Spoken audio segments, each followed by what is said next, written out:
Hello there, and welcome to the Beard Brothers Fantasy Football Podcast, presented by ATBSports.net. I'm Beard Brother Dylan. And I'm Beard Brother AJ. And we are joined by our esteemed guest, Alex Shear, one of the fellow writers over at ATBSports.net. He is the Patriots beat writer and college football analyst. Say hello. Hey, what's going on, everybody? We've also got our good buddy Mac from the CWFL joining us, just chilling in the back. What's up? All right, we're going to hop right in. Got a full show ahead, per usual. I wasn't prepared again. Never are. Let me pull up my docket. Hashtag not surprised. We got our news and injuries coming up, followed with the play of the week.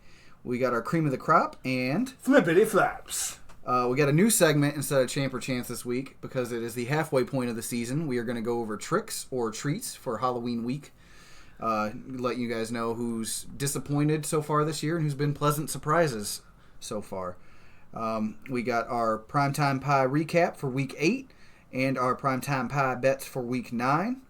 Our starts of the week for Week 9 as well, followed by CWFL updates, and we will close out the show after that. Hot damn. Ready to go. Always ready. Born ready. Stay ready, ain't gotta get ready. All right. You're a little hype after recording some stupid goofy commercials with Alex. Yeah. It was a good time, though. Hey, who knows? They may have been on the YouTube channel. You never know. I like it. I'm sure they'll be on our They'll be somewhere. Our outtakes at the end of the year. They'll be somewhere. There was one of those as well because Alex didn't know how to say words earlier. It was pretty impressive. Words and things. I'm not good at them. We do English real good. Words are hard. Russell Wilson. All right, guys, we're going to start off with news and injuries and the play of the week. We got a whole shit ton of trade talks to talk about because it's the trade deadline's up this week, I believe. It's either this week or next week. No, it's this week. Is it this week? Yep, it's Tuesday around 3 p.m.? I think it's 3 p.m., 3 or 4 p.m. And so there's a ton of trades going down. We've already got a couple to talk about. Kenyan Drake got moved to the Cardinals. Glad to see someone with talent going to a team that can actually utilize him. I was actually kind of surprised somebody was going after Kenyan Drake because, he hasn't really done a whole lot. But, then again, nobody on the Dolphins has until today, apparently. But it's a good move because Chase Edmonds did just go down with hamstring injury. Multiple week injury. Nobody's ever really sure what's going on with David Johnson. I saw talks that he should play next week, so I think it'll just be a solid. It'll be a solid guy to spell David Johnson in coming weeks while Chase Edmonds recovers. And Kenyan Drake's in his contract year, so he's probably gone off this team, I would imagine. Yeah. Either that or maybe they decide to cut ties with David Johnson and go with Chase Edmonds and Kenyan Drake. So, I don't know. I can see them maybe trying to trade bait Chase Edmonds over getting rid of David Johnson. I don't know, but he's, to me, a little over the running back hill once you hit that 28 years old. Yeah. My age. That's a good point. At the running back position, it's just you kind of hit that wall usually. Yeah. So, usually it's 28 to 30, somewhere in that range. But which doesn't sound old because you're 28, I'm 30. But for a sport like that, that's heavy hitting. Yeah. That takes its toll. Running backs take the most punishment of any position. So, that'll move us on to just a side one. It's a defensive player. Leonard Williams got moved to the Giants, so he gets to stay in New York, so good for him. But he goes from one bad team to another. Yeah, he doesn't have to buy a whole new house. The only reason I wanted to bring it up is because the Jets have a extremely cake schedule coming up, and a lot of people were probably going to look at them for a defense to stream, and I just don't think they're going to be as viable with him gone and C.J. Mosley out with a groin injury right now. He's probably done for a good chunk of the rest of the season, and they might decide to go into tank mode and get Sam Darnold some more help. So it can't hurt him at this point. That's for damn sure. One other thing I wanted to bring up, I didn't actually put it in the show docket. Melvin Gordon is being looked at by two teams. I know one of them was the Detroit Lions, and Buffalo was the other one. Yeah, Buffalo was the other one. So that I think would extremely help out Austin Eckler owners who held on to him. Because I still got him. Yeah, he'll move back into that firm running back one spot. And that's all I really care about. I don't really care about what happens to Melvin Gordon because I have no shares of him anywhere. No, neither do I. And Eckler really proved himself those couple weeks when Gordon was out. We were talking about that earlier, right? Yeah, about how Eckler still looks like a viable fantasy option, even splitting time with Melvin Gordon. But he's a pass catching back. Yeah, he's similar to James White for New England. Like that's his thing. I have him as in a flex option in the league, and he's still putting up such solid numbers for me that he's helping me win games. And I do, bringing up the James White comparison, I think he's an actual better runner in between the tackles than 100%. James White. Yeah, and it helps his value even more because he's just a great talent. Yeah. And he plays for, I know the Chargers haven't played well this year, but they still have an offense that can move the ball. And they have the pieces there. They actually just fired their offensive coordinator. Yeah, they just brought that up earlier. So they fired their OC today. So hopefully we can see them start to be able to move the ball a bit better. Here's my question though: is how much? I haven't seen it, but how much are they wanting for Melvin Gordon? Like I'm sure probably a first round pick and something else. I don't think so at all. He's a running back who's. If they're trading something, they would probably have to give up something lower. I'd say like a second or third round pick, just because they're going to have to pay him as well. Because they're not going to trade him just to have him for half a season. No, that's true. Unless the Patriots did it, which would make sense. But you guys, the Patriot way. Yeah, you guys don't have a second round pick now because you traded it for Mo Sanu. Yeah, and from all the other rumors I've heard too, the Patriots are looking for another wide receiver still. Mm-hmm. So, I mean, it makes sense. I mean, you've got Phillip Dorsett who has looked solid coming on the last couple weeks. I've always loved the talent of Phillip Dorsett. He just is always underplayed. He's just never getting the opportunities, I don't think. And he was a first round pick, so he did get opportunities in Indianapolis early on, but since he's been with the Patriots, I'm scooting away from the mic again. He's done really well with the time he's been given there. Absolutely. And I think it's important, with Josh Gordon going on IR. You've got N'Keal Harry coming back next week. I believe so. Next week. He's eligible for IR return next week. He's been practicing. Yeah, he's been practicing, so that's a rookie coming back. But then you've also got Jacoby Meyers, who's been playing as a rookie pretty well. Mm-hmm. I'm not, as an undrafted rookie, like you can't really complain with what he's done. With him, it's in short spurts. He's not fantasy relevant yet. But there's potential there. Yeah, he doesn't have the consistency yet, but he's made some plays, and he's looked good in spurts. He's shown that he's valuable to the Patriots offense to some degree, and that's the Patriot way, if you will. They look for somebody who's going to give some value, and they'll either trade him next year or just somebody who in a key spot can make a big play for him. Exactly. That's the kind of guys that they've always hunted down and love to have on their roster. So he fits that role perfectly. Mm-hmm. All right, guys. So injuries, we've got a plethora, a slew, if you will. A bunch of concussions. A shit ton. Matt Ryan, just an injury update. They are on their bye for Week 9, but all reports are saying that he should be back Week 10 after their bye. Everything I read said he's definitely coming back after the bye, which makes sense. He just got his ankle a little stepped on. Mm-hmm. I don't think it was that bad. I'm shocked they even put it in the boot. But it's a high ankle sprain, so they always use that boot. But it was a very mild high ankle sprain. Yeah. So, and we saw even with Matt Schaub in there, the Da Vinci wonder, or not Da Vinci. Who am I thinking of? I have no clue. The guy with half an ear. Van Gogh. Van Gogh. There it is. Derp. Sorry, man. I just got off of a shift. It is it's almost 1 o'clock in the morning, so you'll excuse me. I got it right the first time I referenced it before, so. Yes, I mean, the offense still moved pretty well. If that defense could just get its shit together. I don't think it will until Dan Quinn's gone. Yeah. Yeah. Dan Quinn has to get fired. It probably won't happen this year, but I can definitely see it happening down the road. He's just, whatever he's done, we talked about it a couple weeks ago, Super Bowl loss hangover. Yeah. And it's just continuing, and that you've just seen that team go from Super Bowl contender to just slowly dying. Were they a playoff team the year after they played you guys? I can't remember, but I know they finished 7-9 last year. Yeah, so they're just slowly diving, and it's awful to see, because there's so much talent, especially on the offensive side. Matt Ryan deserves better too. I mean, I like Matt Ryan. I think he's a solid quarterback.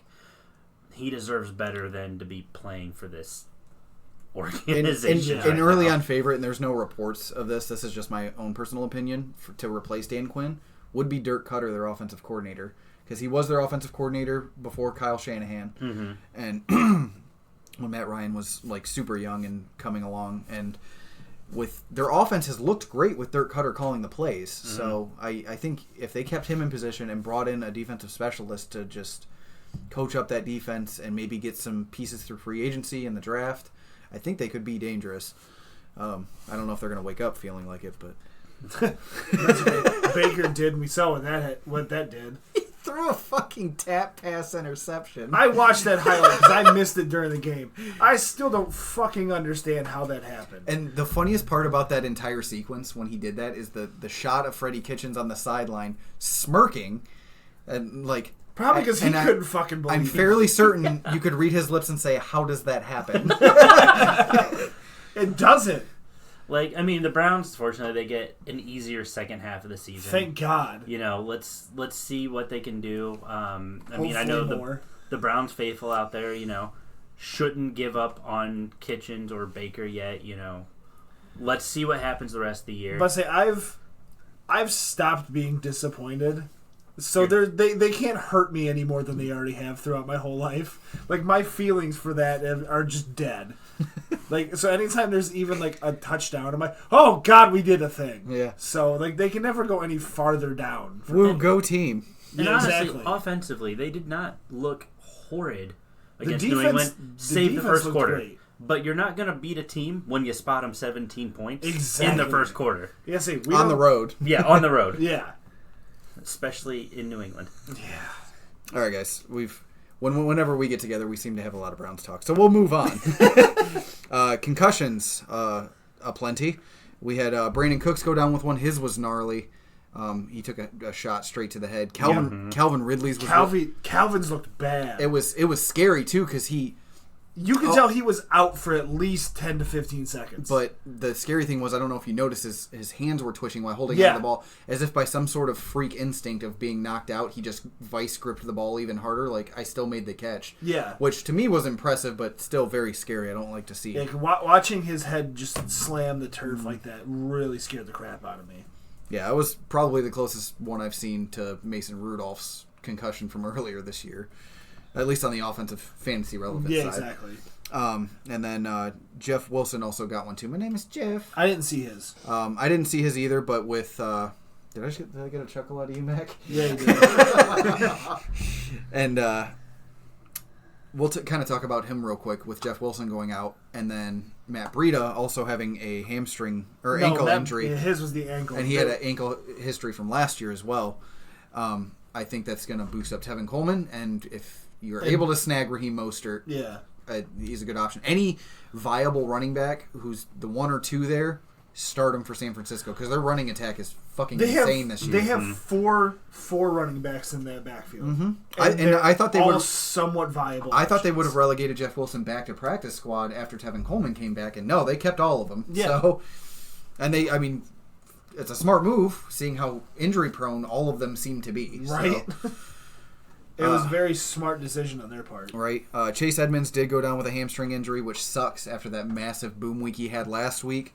So we'll see with Kenyan Drake and David Johnson. They do play the Niners on Thursday night next week, so it's going to be rough.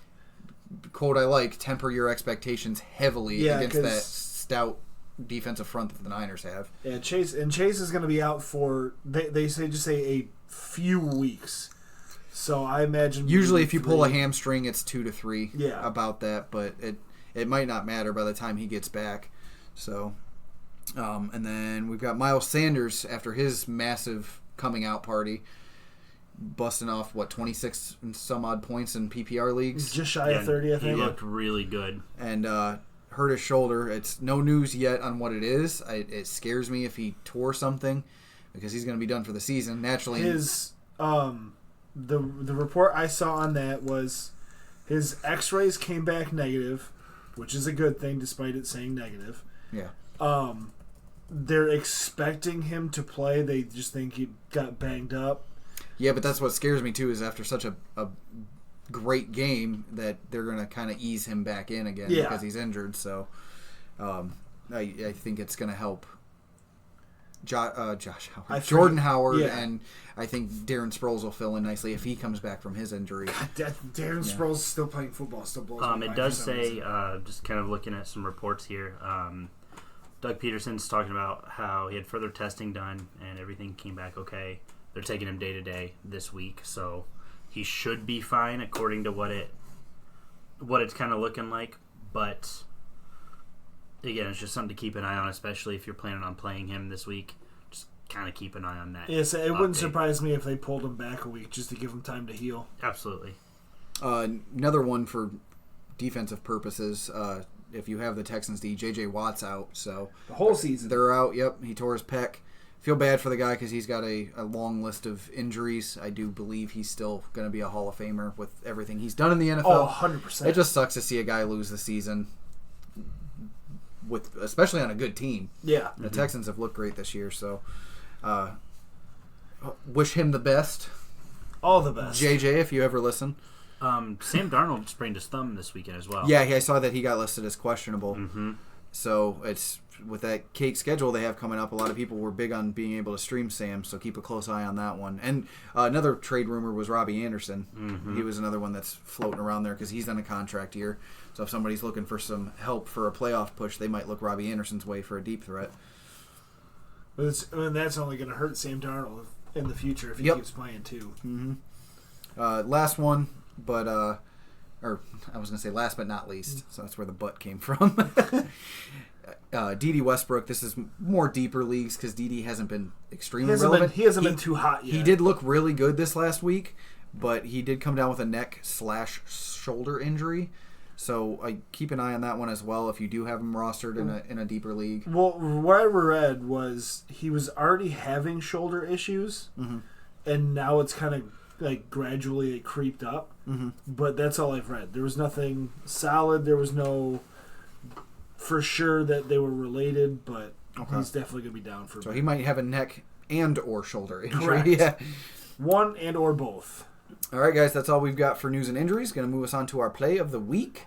I actually had a tie this week because I thought it was just the Deshaun Watson getting kicked in the face. Yeah, spinning out of a sack, getting kicked in the eye, and then adjusting it real quick, and then throwing a touchdown to Darren Fells, I believe. Yes, and it was amazing. That kid has him and Lamar Jackson watching them escape out of the pocket and break tackles. And the Ballers brought it up a little bit. That's what worries them about Kyler Murray is that he can't do stuff like that because of his small stature. He gets brought down. But yeah, Deshaun Watson's a freak. And then Cooper Kupp. Me and Alex watched that play a couple of times. I know if that defender doesn't fall, that play doesn't exist. And I know, but it's still great. Yeah, it's still a fantastic play because he read the field. He got down, he's like, oh, the defender's down, so I'm just going to stay away from him. Yeah. And then he just takes it all the way down. It was, 60 yards? Something like 65. that? 65. Yeah. So, yeah, he made a great play, and, down towards the end zone, he just kept bulldozing his way through. So, the end result, obviously, was beneficial for those who own him. Looking at you, Dylan. Yeah, I know. We'll get to that later. But, yeah, it was a great play in general. He just kept his head down. He knew what his goal was after one defender, quote-unquote, missed him. Yeah, and then not just that, because people caught up to him by the time he got down to the end zone and still found a way in. So. Well, that's the thing, too. And Alex mentioned it, too, because we watched it a couple times. If that defender would have actually gone for him instead of trying to level his knees, I don't think that play happens. Well, yeah, he was, 3.5 yards away from the end zone when he tried to level his knees. You wrap him up and slow him down, get help in there to, you've only got a 63-yard catch. Yeah. No touchdown. But, the guy goes for his knees. The guy, he's going to flip over you. Yeah, it's natural. That's what happens. So it's just I think it's frustrating to see. Being a Bengals defender, he realized, they need to score so we can get the first overall pick and snag that away from the Dolphins. So we can get Joe Burrow. Going back to Watson's, we slowed that down. Oh, yeah. When we watched it. And it was the most freak pinpoint accidental kick I've ever seen. Mm-hmm. Yeah, because it's just the way the defender fell down. Because it was the defender that he broke the sack from. It almost looked intentional the way his foot came up, but momentum definitely showed it was more just kind of an accident. and then I couldn't tell if it got for sure inside the visor. Oh, it did. It hit him, and he got a cut above his eye. No, did he really? Yeah. Okay. See, because the angle, like it showed, it almost looked like it caught the edge of the helmet and just shot a bunch of turf and dirt and shit in his eye. Oh, speaking of dirt and turf, did you guys see the green beard James Conner got today? Oh, one more injury note. Reminded me, James Conner went to the locker room at the end of the Dolphins game. So did he really? Yep. I thought all the players went to the locker room after the end of the game. You're funny, but before the end of the game, he went to the locker room. Was it his knee again? I don't know. I didn't see anything from it, so I'm sure one of our lovely little video recordings that we do throughout the week will pop up, and we'll talk about James Conner's injury once we get some more news on that one. And then what were we talking about? Deshaun Watson get kicked in the eye. I actually have an update on the James Conner. He has an AC joint injury. Oh, yikes. So how dare his air conditioning go bad? Right. So yeah, that's the latest according to Mike Tomlin.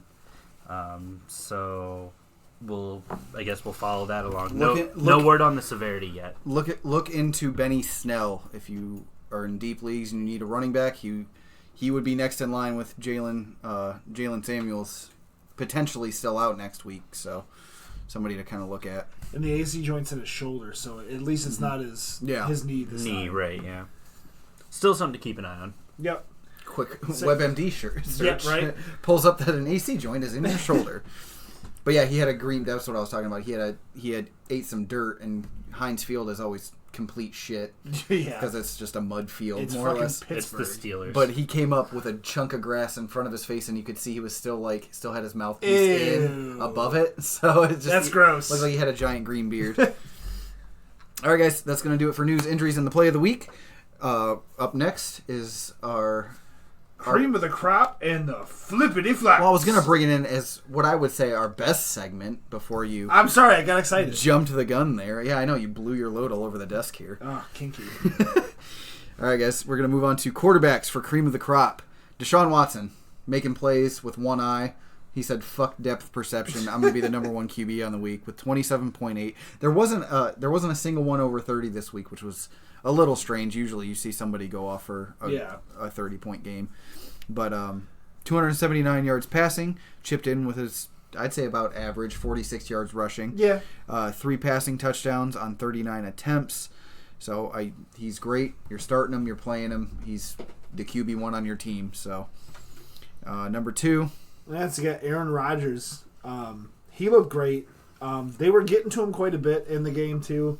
I don't know if you saw that pass to the back corner of the end zone. Yeah, to Jamal. Yeah, that just looked fantastic. Was it Aaron Jones? I think it was Aaron Jones that caught that. But Aaron Rodgers put up 27 points, 305 in the air, 29 on the ground for 3 passing touchdowns, and 33 pass attempts. He's another one of those guys you're going to start every week no matter what. Now I was going to say at the beginning of the season not so much, but now he's decided to be Aaron Rodgers again. Now that he's been on 4 different teams in our CWFL league, was on Max, traded to mine, Dylan, in case you haven't figured out our voices yet, and then moved to Alex's team. Promptly moved to Brandon's team right after that in exchange for Deshaun Watson. But and the day that he traded him to Brandon that week is when he put up 5 touchdowns. Yeah. Yep. That was stupid. Number 3 is Daniel Jones moving on up.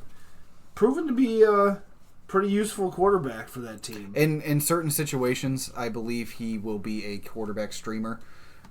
In our league, he's rostered naturally because we're a 2 QB league. Yeah.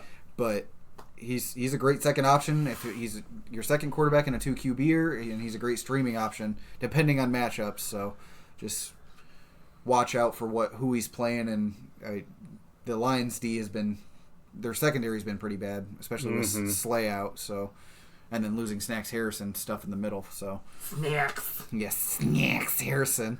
This next one's really, really interesting to me. Yeah, and me and Alex had a little debate about it.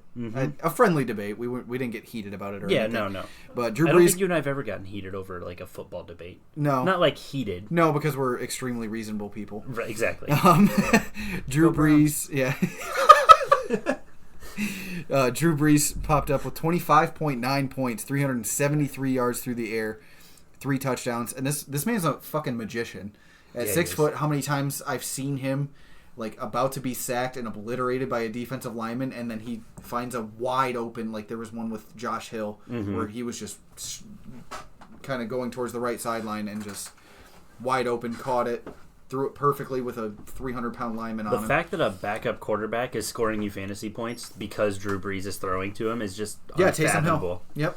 And then the guys on the Around the NFL podcast, when they did their bold predictions for the year, one of the guys had said Taysom Hill is going to end up with 6 touchdowns this year, whether passing, rushing, or throwing, or catching. And he's well on his way. I think he's at 4 now. Yeah, so. It's stupid. I really like Drew Brees. We talked about it before. I'm really glad to see that he's coming back from this injury. Personally, I was worried that they were going to rush him back. But as you mentioned, the doctors know best, and if he's cleared to play, he's cleared to play. And there's nothing better than 100%. If he wasn't 100%, I don't think they would have cleared him. Sure. And my other thing is they were playing the Cardinals D, who's statistically bottom of the league.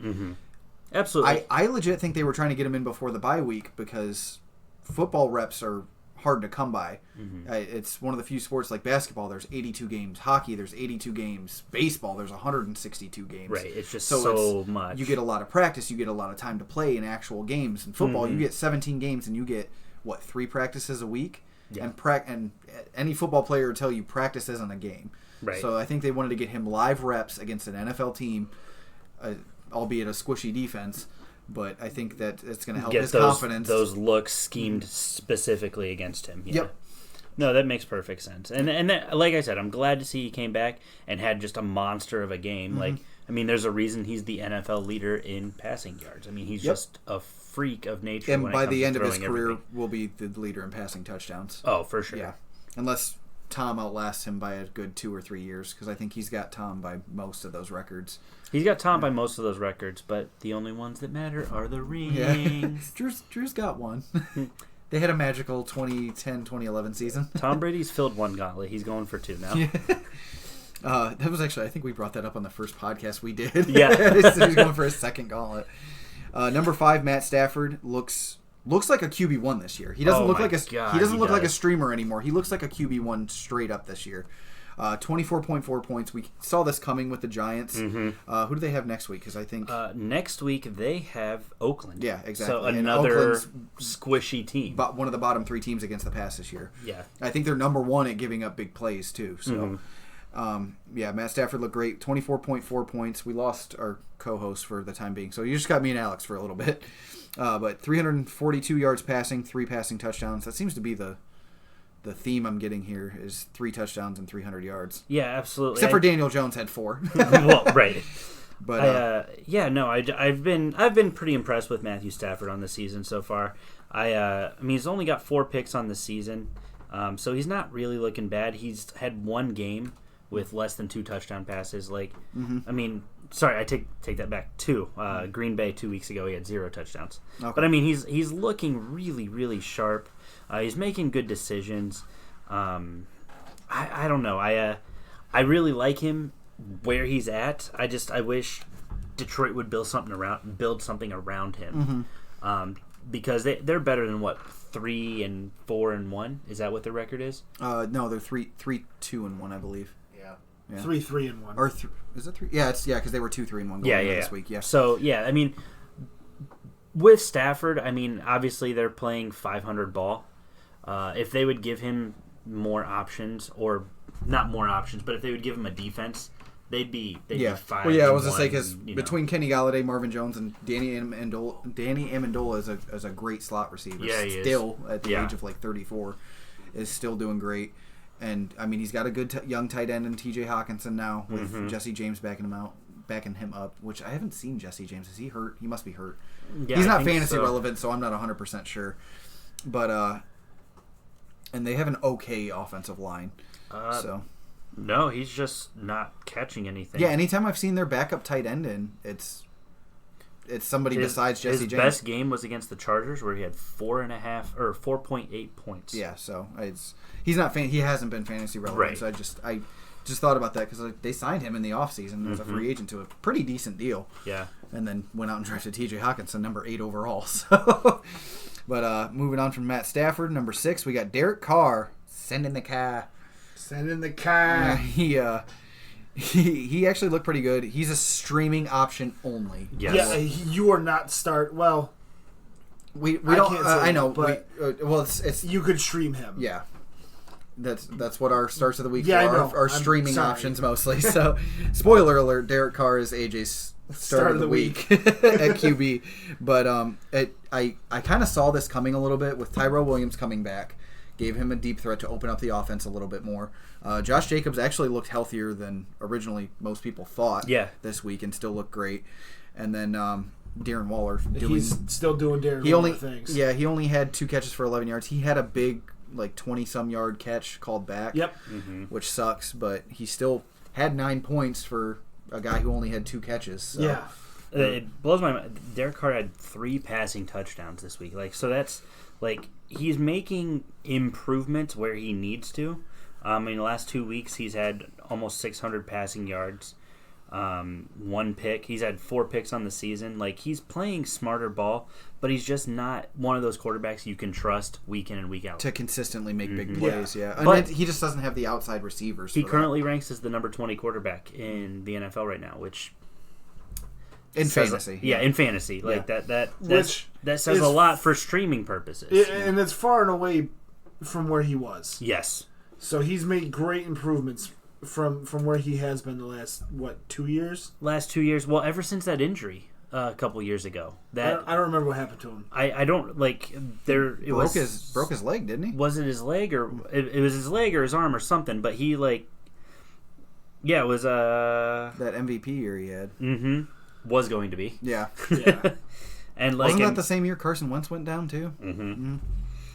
And so it's might have been the year before that. I'm not 100% on that. I don't know. Quarterbacks all around the NFL die. Jesus. Not as much as they used to with all the rules, which I'm okay with. But moving on from the Ca, Gardner Minshew, 23, going up against the Jets. He's another streaming option, honestly. Mm-hmm. And I know one of the other trade deadline news stories that I saw was that the Jaguars do not want to move on from Nick Foles. I think that's just silly. with all the talk of how well Gardner Minshew has played this year, I don't know if it's necessarily silly because it would be a massive cap hit to them if they had to. Yeah, that's true. And he's on a 3 or 4 year deal right now, so I think it's nice to just have that insurance because. You have Gardner Minshew for 4 years, and on a rookie salary, a 6th round rookie salary. Yeah, so he'll be dirt cheap, and all that money's poured into Nick Foles, so you're paying the same amount of money regardless. So even if they end up starting Gardner Minshew over Nick Foles, they'll still have the most expensive backup in the league, but. Well, and Nick Foles is, he's 30, so you've got Nick Foles for the next 4 years, like you said, 3 or 4 years. So it'll be 34. Minshew's only going to be 26, 25, 26. And so it's smart for them to keep... Bro, he's 23. So he'll be 26, 27. Oh, by the end of that. Yeah, okay, I misheard what you said. So it's so smart to have him as a backup. Either Nick Foles or Minshew, either one. It's great to have that option. And worst case scenario, if they feel like Gardner's their guy and they don't want to keep Foles as a backup, maybe wait a year, maybe 2, if somebody's desperate for a quarterback. Like when Andrew Luck went down a couple years ago, they paid the Patriots, I think, a 3rd round pick for Jacoby Brissett. Yeah. So I see it being a situation like that because whatever team has to trade for Nick Foles, they won't have to eat that salary. No. So. And Foles could just retire too. That's fine. The one thing I like about Gardner. He reminds me a lot of Jake Plummer. The way he snakes in and out of tackles. Yeah. And just the way he's avoiding everything to get those get those passes off in tight. I like that you use the adjective snakes because he was Jake Snake Plummer. Okay. I knew what I was doing. Yeah. Say number 8 coming in is Jared Goff, which he seems to be finding a little bit of a groove again. he had like what, 1 or 2 bad weeks? Was it just one? No, he hadn't looked very consistent for like the first 3 weeks of the season. Yeah. But he's finding his groove. He's finding Cooper Kupp on every pass ever thrown in the history of football. That game against the Niners. Negative .88. Yeah. But this week, he got you 23 points and 22.9. With people moving in and out of the QB1 list, so Jared Goff would have to finish as QB12 to finish as a QB1, right? I think he's at 14 right now. I think by the end of the year, he will finish as a QB1. He's got a bye week coming up. He's got the Steelers. He's got the Bears, who haven't looked like the Bears. Yeah, the Bears defense started out real hot, and they've kind of just toned it down quite a bit. Now, he does have to play the Niners again in San Francisco. But his schedule's not great. I think they're in the process of ironing out the kinks. Yep. I know Brandon Cook's injury isn't going to help because that helps them spread out the field more and opens them up a lot more vertically with him on the field. But they still have Cooper Kupp and they still have Robert Woods. They still have Mount Everett and Higbee and Gurley and all these other ancillary pieces around him. It's their offensive line that hasn't looked great this year. The offensive line looks terrible, and I think that's why against what it was the 49ers, he had that negative .88 game. Like you can't blame the receiving core when the offensive line isn't giving him time to do anything. Yeah. But do you have something? Oh no, I was just gonna say, but yeah, he looks really good. Like you mentioned with Cooper Kupp. I mean, this is a quarterback who is starting to find his rhythm again, and hopefully it'll stay consistent. Yes, especially if he keeps throwing to Cooper Kupp now that I have both of them on a team in a league. It's just nasty points. Matt Schaub coming in at number 9, 460 yards passing. Good God. I mean, they were playing catch up to Seattle the entire way, and Seattle's secondary has been pretty bad this year, giving up passing yards. I know they're near the bottom when it comes to giving up passing yards, so... and only one passing touchdown on 460 yards. Tell me how the hell that happens. But yeah, I don't think anybody was starting him or playing him, so we'll move on pretty quickly. But yeah, he's not going to be starting anymore after the bye. I think that just proves even more that when Matt Ryan comes back in Week 10, he's a starter. Yeah, he's in your lineup. Matt Moore filling in nicely, at least for fantasy purposes, and actually, I mean, for NFL purposes, he had him down by a touchdown. And yeah, he looked really solid. The defense is what really fucked him, the KC defense. Yep. Well, and it was... We can talk about this later, or never. Andy Reid, you're that late in the game, go for it. Right. That 4th and 4, he should have went for it. You should have, because at that point, you tell your you're telling your offense, I don't trust you anymore, so we're going to just hope our defense does something. Yeah. Because I was watching that game, and I'm sitting there, I was like, okay, it's 4th and 4, they're down. There's no way they don't go for this. Keep in mind there was 6 minutes left, and the Packers ran the rest of that out. Still. I understand that. But I side with you guys, but that's where I lean a little more towards, it's not great that he didn't go for it, but it's it's a little more okay than if there was 4 or 3 minutes left. You know what I mean? That's my issue, though, is you give Aaron Rodgers that ball back, he's not going to throw it. They threw, one pass that drive, and he completed it to Aaron Jones. It's one of those things... Technical difficulty over here.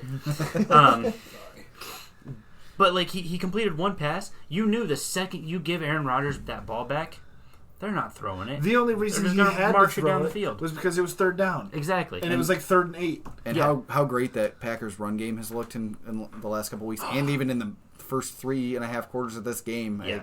You just knew that they were going to be able to chew this clock out. Mm-hmm. Yeah. So and they did, and they got the W. It works. It works for them. Boop, boop, boop, boop. I hit the wrong button. I want to point out, I know that we're moving on, but... no, real quick, I just want to bring up my QB start of the week. Oh, yeah. Or no, he might not have been, but I ended up starting him in a lot of leagues because I even picked him up in DFS. I don't think he was your start of the week, but I do think you gave him an honorable mention. Yeah, Ryan Tannehill finished with 18.4. Only 193 yards passing, but did throw 3 touchdowns, so good for him. Tied with Tom Brady. So Taysom Hill, 15.3 points. 0 passing yards, 0. Everything 0. It's all from his receiving. Yeah, I'm wondering if I really wish in every fantasy format you could start him in quarterback, running back, or wide receiver. Yeah. Just start him in a flex spot. Start Taysom Hill in a defense special teams. But he can do it. I was like, who the fuck's coming in? But yeah, I mean, it's Taysom Hill, man. Taysom Hill. We've got. Speaking of Green Bay's running core, the number one running back for the week was Aaron Jones. And the funny thing was, he didn't do it mostly on the ground. He did. No, it was mostly through the air. Yeah, 159 yards receiving, 2 touchdowns. He did have 13 rushes for 67 yards. 7 receptions on 8 targets, averaged 22 yards a catch. Yeah, and one of his receiving touchdowns was just beautiful. And it would have been like a play of the week candidate for me, just the way he was able to get to that corner and the way that Aaron Rodgers was able to break away to get the pass to him. Yeah. It was honestly, it was pretty. And I legitimately think between him and Jamal Williams, if they both stay healthy throughout the rest of the year, you could see 2 of them finish in the top 25. Yeah, you can. Aaron Jones, I think for sure will. He is at running back 3 in PPR now after that massive fucking game. Yes, and he's to me, out of the 2, the more dominant, as you could tell, pass catching back. Yeah. And Jamal Williams he's going to be your runner. And Jamal Williams was out 2 games. He's still at running back 27 right now. So I think it's smart if you have both, or if you've been blessed to get both, handcuff them. Yeah, like start both of them. Even if you put Williams in a flex spot, like just having them as a handcuff, he's going to give you points. Even if that was your running back 1-2 combo, I'd be all right with that. Yeah, no, honestly. Absolutely. I mean, especially this last week, Aaron Jones isn't going to go off for 41 while Jamal Williams is still getting 18. Yeah. That's not going to happen every week. But you can realistically expect somewhere between, I'd 15 say to 20. I'd even say even just a little lower expectations, like 12 to 20 from each of them. So absolutely. But I mean, 12 points, especially in 12-man leagues, that's relevant. Yeah, it keeps you in the game. It doesn't kill you, but it doesn't win take you over the top. Yeah. Tevin Coleman coming in at number 2. Fucking 4 touchdowns. Yeah, that's just nasty. 105 yards rushing, 13 receptions. He got what 11? Hold on, let's see here. Let's do the math. 11 rushes. He had 13 touches, and still finished as the running back 2 with 37.8 points. Only saw 48% of the snaps. It just goes to show that whatever running back you have, if they're one of the 2 starters, same for the Packers, as it is for the 49ers, you're starting them. You can start any of those running backs for San Francisco. I wouldn't say any. I'd go with the top 2. So, like, say Jeff Wilson comes back healthy from his concussion, and it's Tevin Coleman, Raheem Mostert, and Jeff Wilson. I'd go for sure start Tevin Coleman, and then flex in Raheem Mostert. Yeah. I wouldn't really give Jeff Wilson a shot. I know he's their goal line back, but that's what Tevin Coleman's been since Tevin Coleman's come back. So, Latavius Murray going to show that once Alvin Kamara comes back, and is there with Drew Brees back as well, he's going to be a fucking fantasy monster this second half of the season. Oh, absolutely. I honestly think, and this is going to be a slight bold prediction for me, that Alvin Kamara is going to finish as the running back 1 for the second half. So, even with what Dalvin Cook's doing, Saquon coming back from his injury, all that fun shit, I think Alvin Kamara is going to be the top guy. Christian McCaffrey, if you're listening, watch out. Yeah. Alvin Kamara is coming for you. Yeah, but see, Latavius Murray definitely did his job filling in very well for Alvin Kamara. These last 2 weeks. 36.7 points, 102 on the ground, 55 in the air with a touchdown in each. Which also, fuck you, Chad.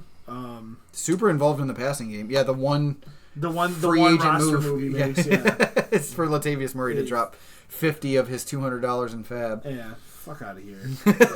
Saquon with he had his comeback last week with 17 points, and then back to doing Saquon things with his Saquads. So beefy, dude. He could fucking pop a watermelon with those bitches. Make it happen. Somebody on the internet somehow make it happen. A random YouTube video of Saquon squeezing oh hey guys, pow! Squeezing the absolute life out of a watermelon. But 28.3 points, 64 yards rushing, 79 yards receiving. That's what you get when you have Saquon on your team. He was the number 1 running back drafted. Did get into the end zone with a receiving touchdown, not a rushing touchdown. But 8 receptions on 10 targets, so he's going to be heavily involved in their passing game, especially with guys like Sterling Shepard out with his concussion. So vacated targets go to the running back. We've talked about that. And then it's chalk from Saquon down to number 6. Dalvin Cook at number 5, 28.1 points, 98 yards rushing, 73 yards receiving, 1 rushing touchdown. Christian McCaffrey, even against the fucking 49ers defense. Still put up almost 30 points. Yep, 117 yards rushing, 38 yards receiving. Had, let's see here, only 4 receptions and a rushing touchdown. Oh, when you're the best running back in the league, you do bad things to good defenses. Yeah. Yeah. David Montgomery bouncing back. Matt, and this is what pisses me off because he was on my bench in 2 leagues. I saw on Saturday that Matt Nagy was talking about. He was like, it was unacceptable. It was absolutely fucking embarrassing that we only ran the ball 7 times in that loss that they had last week. And I saw that the writing was on the wall that they were going to get him involved. And they definitely did. Kind of a slant rhyme there. Yeah.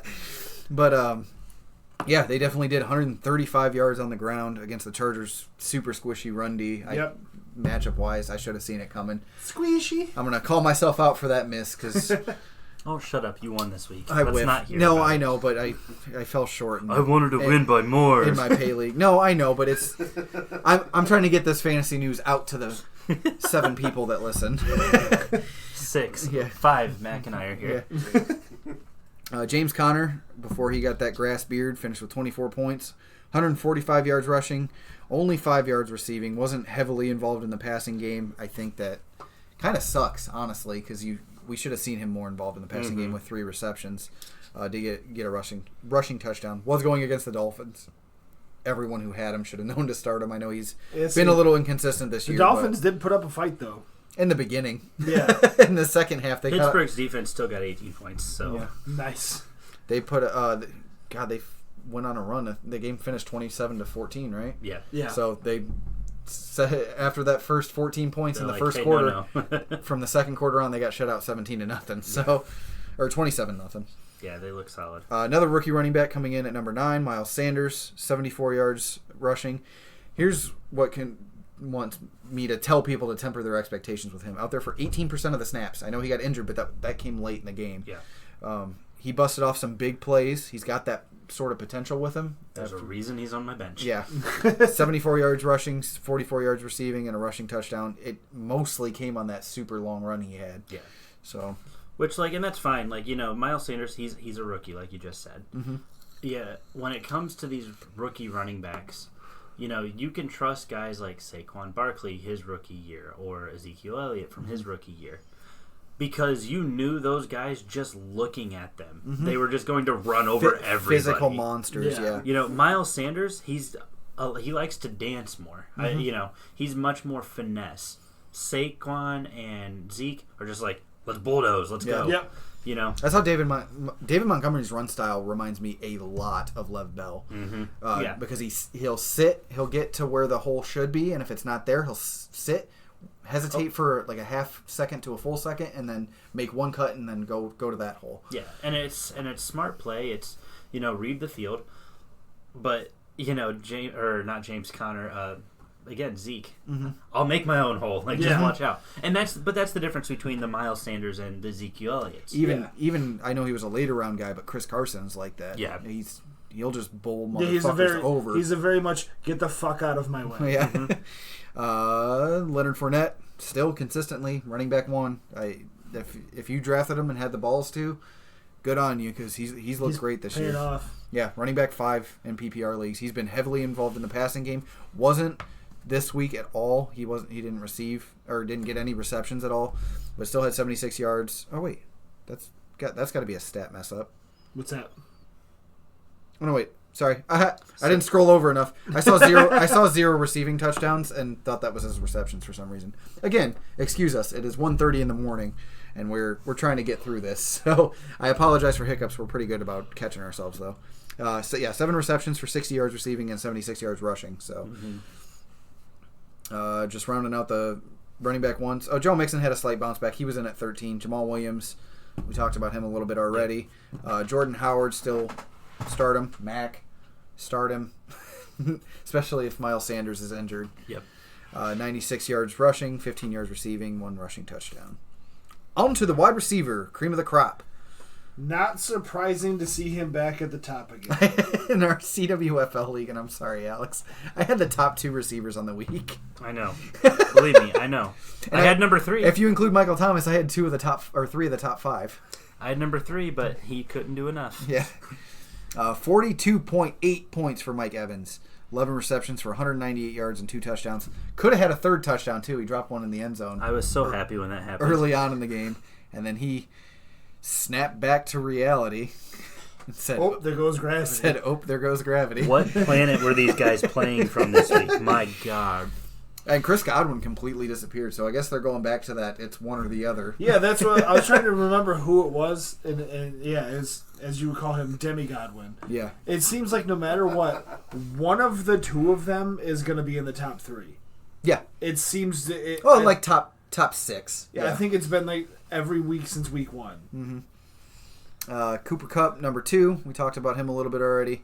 7 receptions for 220 fucking yards. That's disgusting. Averaged 31 yards per reception for a slot. Literally throwing up watching that. Yeah, as a slot receiver. And he's got speed. He's speedier than most other slot guys. Yeah. But, and a receiving touchdown, 10 targets. He's going to finish as a wide receiver 1 this year. And I think it's weird because you would think like Robert Woods. He's the wide receiver number 2 overall on the year. Exactly. So like he would need to miss significant time and not finish as a WR1. Alex, you want to talk about number 3? Julian, you tried. You tried so hard, and I appreciate you. 8 catches for 78 yards, 2 touchdowns, and I cannot tell you how happy I was that he had 2 touchdowns. That's going to be the first time in forever since he's had 2 receiving touchdowns. He doesn't catch touchdowns that often. He's got 4 on the year.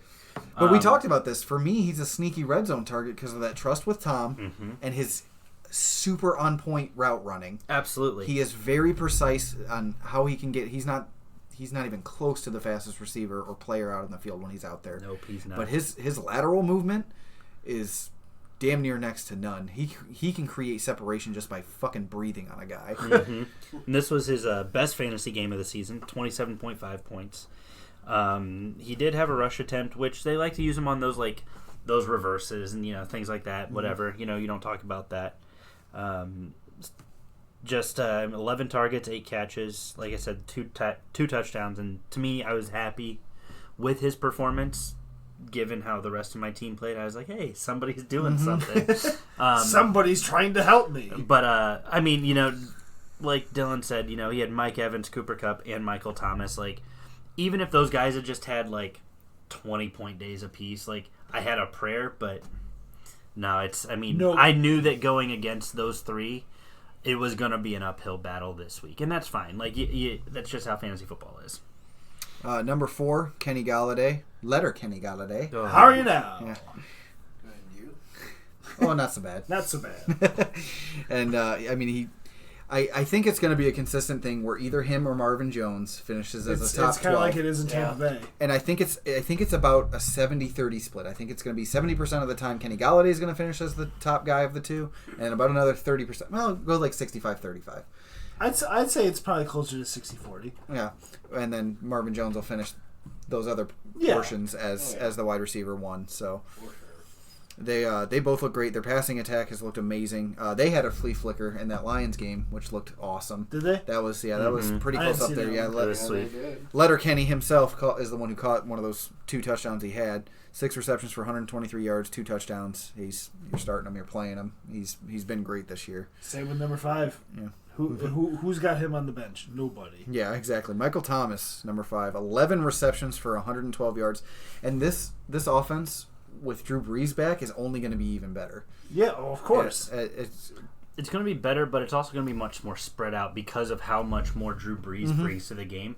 So, Michael Thomas is going to probably finish as the best receiver on this season. He's wide receiver 1 right now.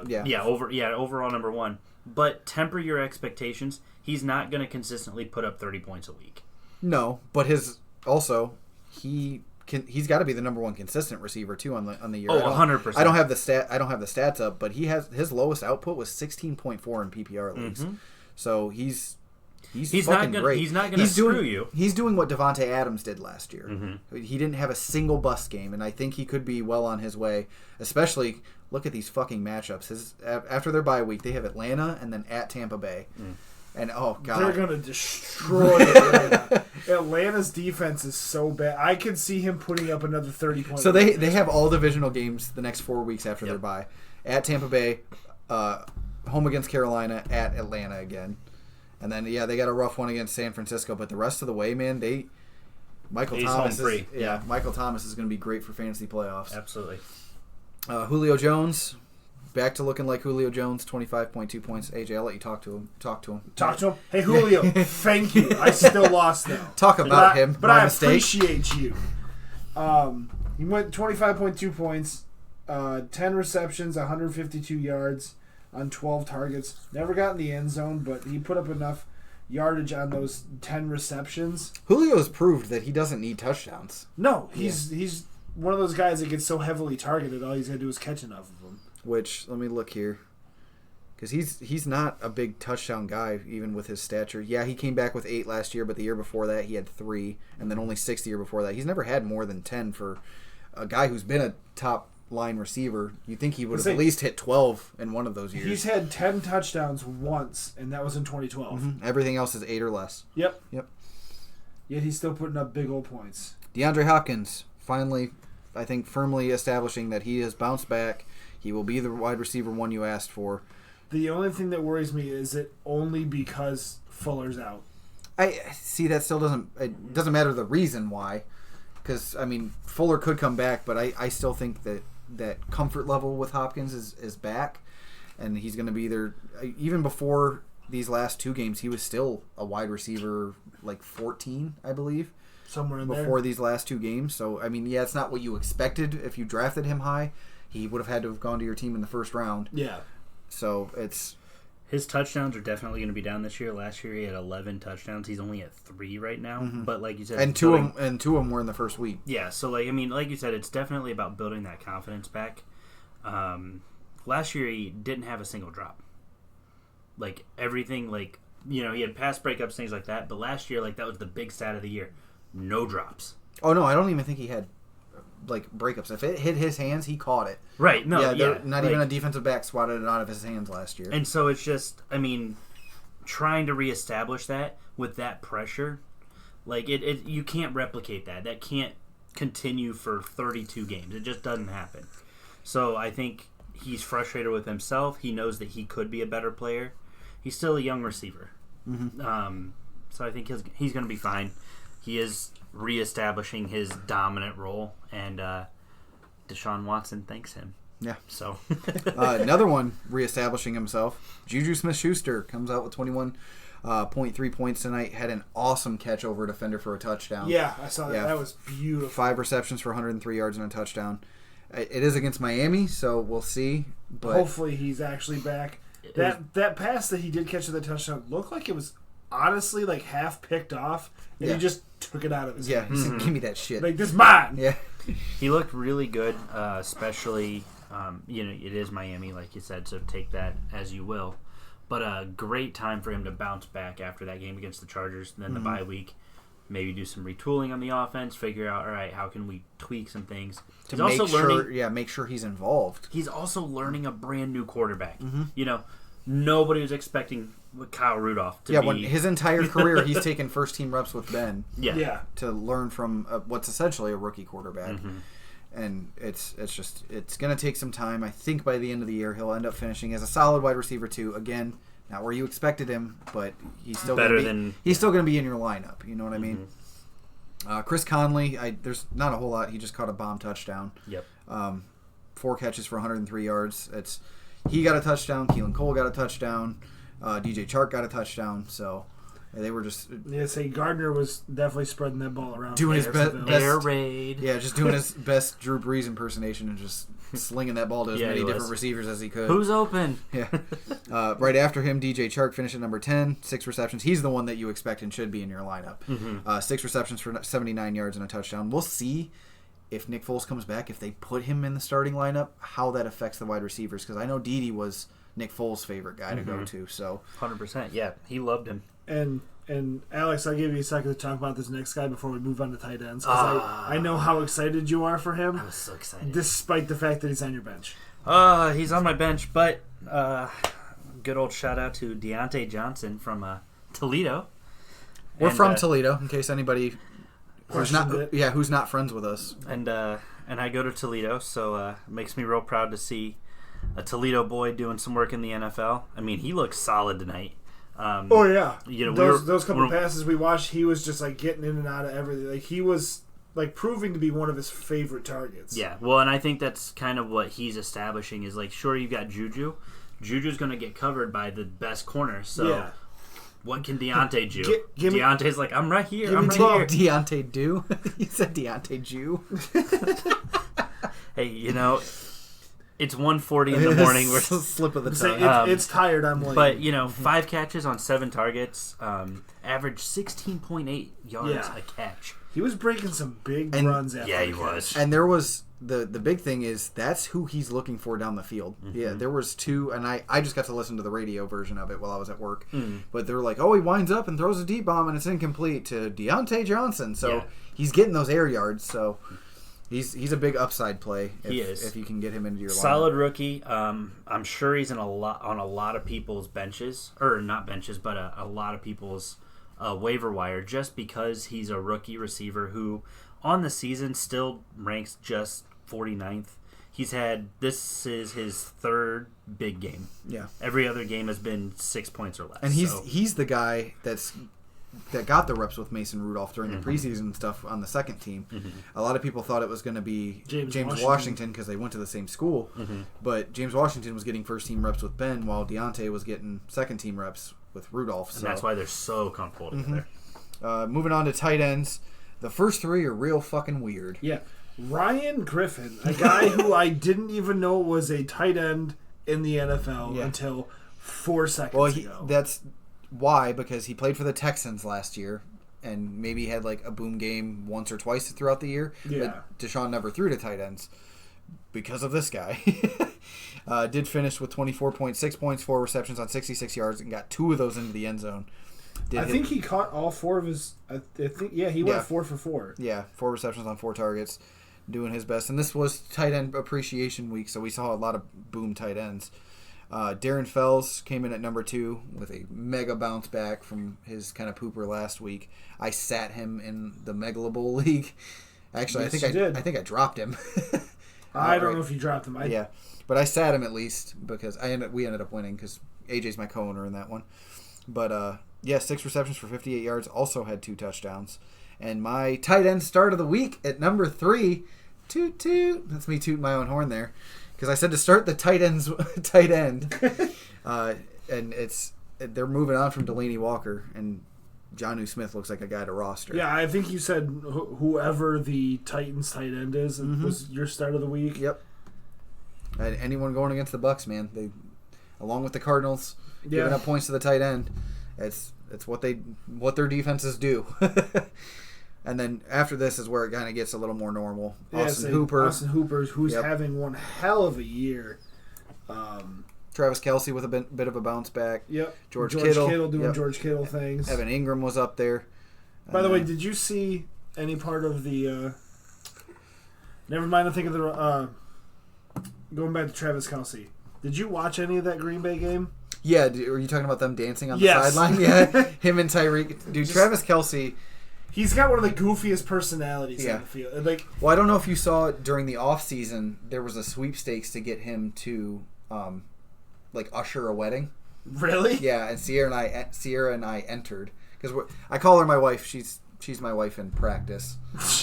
Wife? Is that what we're calling fiance? Yeah. Wife in practice? I hate the word fiance, and we've been together long enough that we're never going to officially probably get married. Wife in practice. Yeah. Or at least legally get married. We'll have like a ceremony and all that fun stuff. Yeah. Well, we got another 3 years before that. But, or 2 years. We're coming up on 4. Woo. So, he would usher a wedding? Yeah, he would just go there and be like your master of ceremonies and be Travis Kelce at your wedding. Shit, I'm down. Yeah. Sierra wouldn't marry. She'd just be standing there awestruck, like, can I go home with him? Yeah, now that Gronk's retired, Kelsey's her favorite tight end in the league, besides my tight end. Hey, that's your butt. Hey, I thought it was more of a wide receiver. Oh. Also your butt. I got a nice butt. Decent. But, so, I mean, all those top-end guys coming on strong for you. And then back to the nobodies, Tyler Eifert, Charles Clay, Demetrius Harris. And then Dallas Goedert is a sneaky guy I like.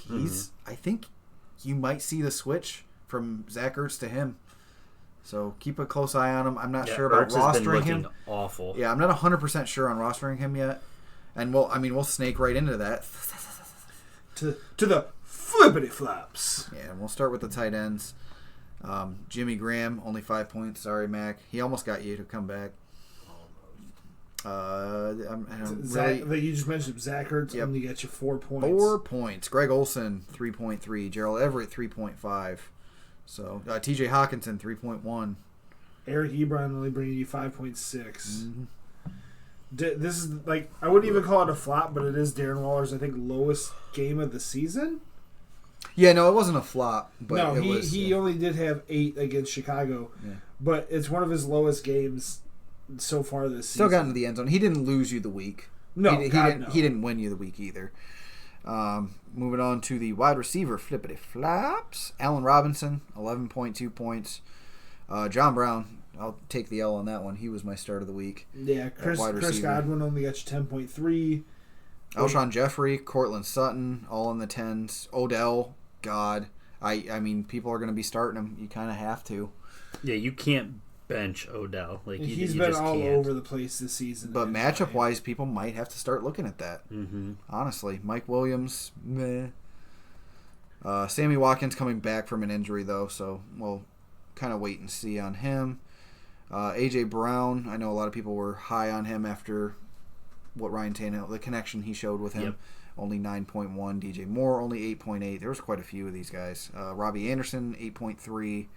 So, Terry McLaurin.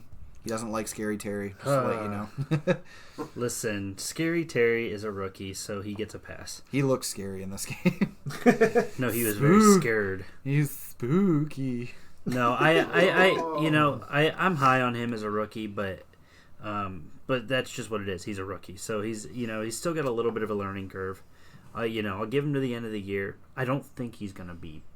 How about we start calling him receiver. Purple Kush because AJ's so high on him? Oh my gosh! Get out of here. AJ's not high on him. Terry I'm McLaurin. high on him. No, he's high on him. I'm not high. Oh, on did him. I say AJ? Yeah. You're fucking A names, man. Mac, you're gonna have to fill in. I'm sick of having to deal with these two A holes. You're so funny. I'm laughing. Shut up, Mac. You gonna make me? Phillip Dorsett didn't come out with a strong game. T.Y. Hilton didn't come out with a strong game. Robert Woods, Marvin Jones. I mean, there was a ton of these guys. Just looked awful. Kenny Stills. Yeah. Looked terrible. Everybody was super high on starting him, myself included. Yes, you Came out with 5.2 points. Zay Jones. Oh, that's weird. What? Dan Arnold is in the wide receivers. What? They have him as the tight end, but he's listed in with the wide receivers. Interesting. Weird. On to the running backs. See what we got here. Let's see here. Matt Breida only got you 6, but I don't know when his ankle injury happened. Ty Johnson. That was a big one I wanted to talk about. People spending up all their fab money, and this dude didn't do jack shit. Nope. Derrick Henry putting up some garbage numbers. Lev Bell only put up 6. God, Lev Bell's game was atrocious. LaShawn McCoy. Sony Michel, only 7.4. Nick Chubb, only 8.8. Well, if he didn't fumble the ball. Yeah, Twice. Well, okay, so I'll explain this for some reason, and we're going to change the rules. For some reason, you get minus 3 points if you lose a fumble in our league. So, realistically, in most other leagues, if it's only 2 points, he still would have been above 10. Yeah. Still not helping your team. No, not really. But not hurting it as badly. Yeah. Josh Jacobs did only finish with 10.1, but he was coming back from an injury. I still like him a lot. Austin Eckler saved his day at the very end with a receiving touchdown. Yeah, he did. Todd Gurley, Melvin Gordon, 10.4 and 11.4. Let's say Adrian Peterson may have got you 12.3. But aside from that, he jumped to 6th all-time rushing yards. Congrats to the beat our son. Jeez. I don't like him. I'm never going to like him. I heard a couple stories of how he's like kind of a huge douche off the field. Oh, yeah. And even on the field. Kind of. QB poopers. Russell Wilson, 15.7. I think that's his lowest week, isn't it? It is. No, he had a 12-point week against the Cardinals. Yeah, but those games I mentioned it where they're going to be up. They're going to try to run the ball when they're playing weak teams. Just keep an eye on that. Establish the run game. Yeah, it's sweep the leg. Yeah. Kirk Cousins was down there. I mean, Kirk Cousins he's a fringe QB1 right now. He comes in at 13. Yeah, and I think it was a short week. Mm-hmm. There was a lot of emotion in this game because both starting quarterbacks were going against their former team. Adrian Peterson was going against his former team. Mm-hmm. So those Thursday night games are always really iffy. Yeah. If you have a guy that you think would be a better starter in that position, no matter what it is, QB, running back, wide receiver, maybe try to look in a different direction because those Thursday night games are rough on these players. Kyle Allen had a 3.3-point week. Yeah, I don't think anybody was really starting Kyle Allen. Let's say Mitch Trashbisky only got you 7. You guys are in the process of naming players that weren't on people's lineups. Hey, there are people who love Mitchell Trubisky, Melissa, who love maybe mostly the mentally handicapped. I'm assuming. But one that I do want to talk about, Jacoby Brissett. Yeah, he's looked really good this year. He's looked fantastic this year. Just goes out and came out with the dub though. Got the W. That's what matters. The ones I want to talk about: Kyler Murray, Phillip Rivers. I almost said Phillip Dorsett. 11 points for Rivers, 9.1 for Kyler Murray. He was going up against that vaunted Saints D, who's looked amazing.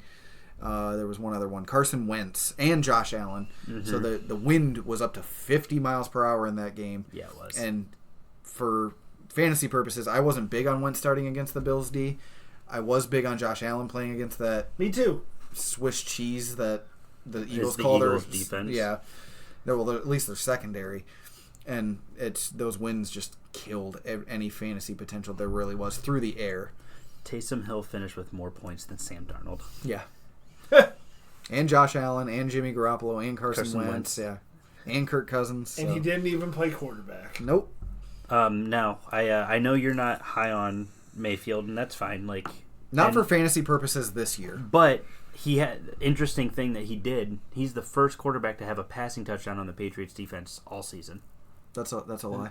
Then who was the other one? Daniel Jones. Oh, that's right. No, that was that not a? I thought that was a handoff. No, it was. He threw it to Golden Tate. Did I just school you in a Patriots stat? No, you schooled me on a Baker stat. Get wrecked. No, because it was about the Patriots defense. It was about Baker Mayfield throwing a touchdown. No, because remember going into that game they had 1 touchdown against and 18 interceptions. We is gonna go find out. Go find Daniel Jones while we is that his name? That. Daniel Jones. Yeah. He's pulling it up real quick. Game lurg, New England. 1 touchdown. 1 touchdown. Ha! That's a pie bet right there, sir. I'm going to throw one in your face regardless. All right, guys. That's actually more or less going to do it for us for our cream of the crop. Oh, and the Flippity Flops. I was trying to move to a different screen. I had to nudge AJ on that one. And actually, we're going to stay kind of in the same area. We're going to go to our tricks and our treats. Mid-season awards. Yeah. So it's week 8's done and gone. We're more or less at the halfway point. There's 17 weeks, so there's no real actual midweek point. Halfway through week 8? Yeah, halfway. I guess. Just before the 4 o'clock. Well, no, games. I think you mean halfway through week 9 would be the technical midway point because there's 17 weeks. What's 9 plus 9? 18. Okay, what's 9.5 plus 9.5? 17. What's 9.5 plus 9.5? Oh, no. Are you? Yeah, 8.5, sorry. Dude, fuck off. Don't give me fucking math quizzes in the middle of a show that we're at 2 a.m. Yeah. But, all right, so. Say, I will give a personal treat for myself. Jacoby Brissett. Yes. Because of how down I was on him in the beginning. Yeah, he's still taking over for that offense. He's still a QB1. I mean, we'll just really go through the more or less the QB1 so far. and give whether we think they can maintain their position as a QB1. Lamar Jackson, yes, as long as he can stay healthy. Mm-hmm. He is definitely a treat. Deshaun Watson, yes, out there starting every week. Russell Wilson is out there proving that he can keep up this ridiculous touchdown rate. Dak Prescott, I definitely think he can. I know they got a rough stretch after the Giants this next week. Yeah. But I just think their passing offense looks completely different. Mm-hmm. Much better. You can tell the difference between when Jason Garrett's calling plays and when Kellen Moore's calling plays. And just offensively, he looks way more. He's averaging 300 yards a game this year. Yeah, which is insane. That's crazy because he statistically only averaged like 210 his career per game. Patrick Mahomes with his injury has actually been a little more of a trick than a treat, but he's still going to finish as a top QB. He's still number 5, and he just has been out more or less the last 2 weeks. Number 7. Yeah. Oh, is he number 7? Why is he listed as number 5? That's average. Oh, okay.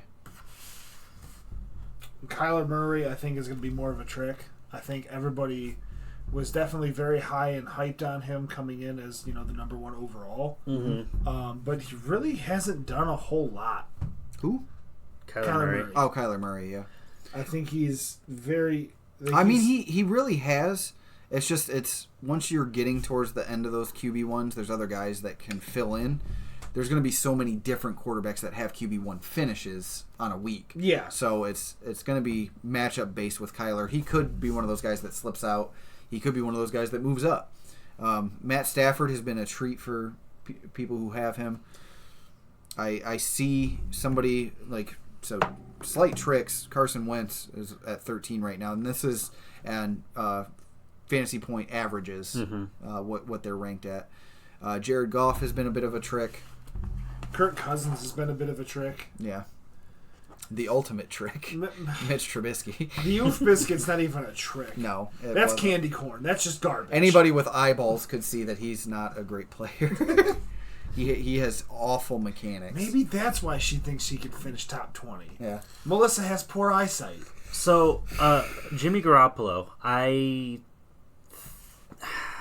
It's hard to say. Because he hasn't been remotely fantasy relevant this year. No. The team's playing fantastic, but it's not running through him. He's had one good game. Yeah, one QB1 finish this year.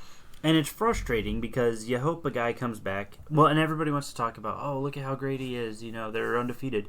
100% on the defense. Much more so than the Patriots. And the running game. Yeah. Yeah, like you can't give Garoppolo the credit for that undefeated season. And people are like, oh, well, everybody gives Brady. Well, Brady's actually doing something. Yeah, Brady's pretty much that entire offense. Like, Brady is, currently... Not necessarily. But he's the number 6 QB on the season. So he's very clearly doing something. Yeah. Garoppolo's the number 23.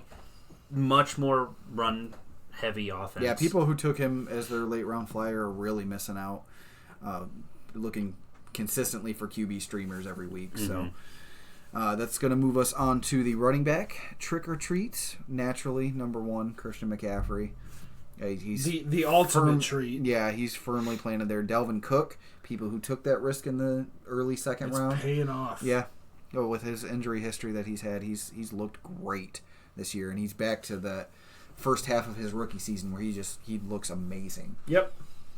Or as what was it Melissa said last week? He's got all the talent. I thought it was potential. No, she said phenomenal. Oh, yes. he is phenomenal.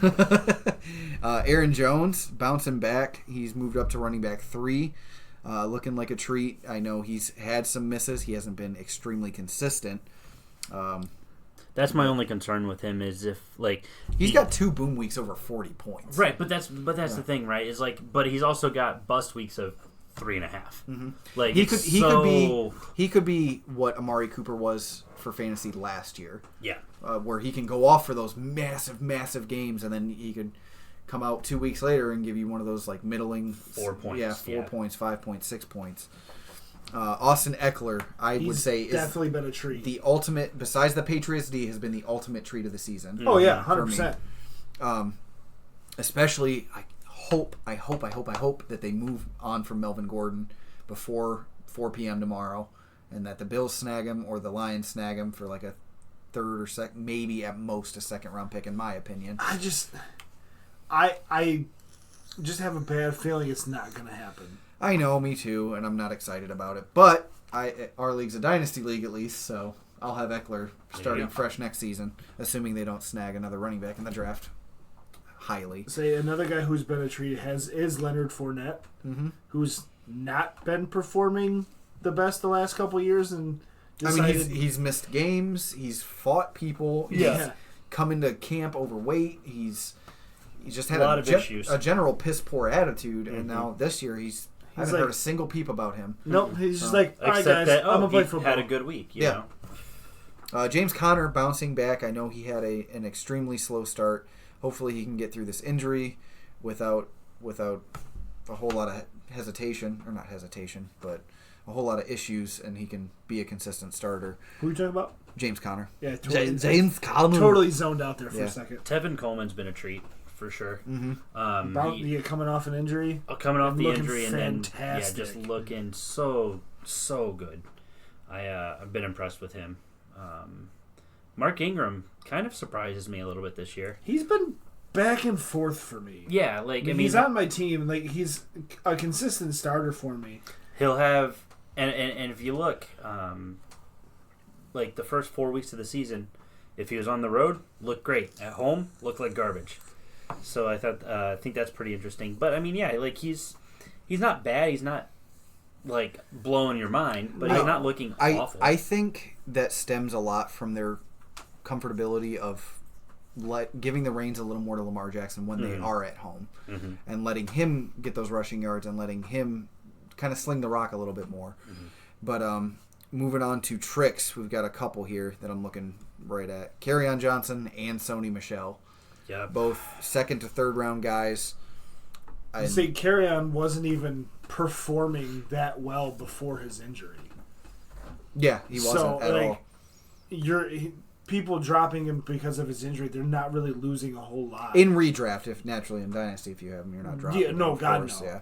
Yeah. David Opportunity, Montgomery, he's been a bit of a trick. I think, hopefully, this is a sign of good things to come with him, and we should see him get the ball a lot more. He has the talent, I believe, still, but talent-wise, he hasn't looked great, even with the opportunities he's been given, but I think if consistently we see him get those touches and them start to trust him a bit more, that he'll move up the ranks. That he's one of those guys. He's in PPR at 34 right now. We could see him move into low end RB2. Joe Mixon's been a little bit of a trick this year. Oh, he's been a bit of a trick. Last year I wasn't overly high on him anyway. Oh, but he finishes the top. He had the most rushing yards in the AFC last year. In the AFC, really? Yes. Yeah. He was still great. He just quietly did that then. Like career, let's see, he finished because nobody was talking about. He finished as running back 10 last year. He was an RB1. See, and that's he was sneaky because nobody heard about the Bengals. The Bengals didn't do shit. Right. But yeah. So yeah, he's definitely been a trick, far more than I was expecting. There. Whoop that trick. Yeah.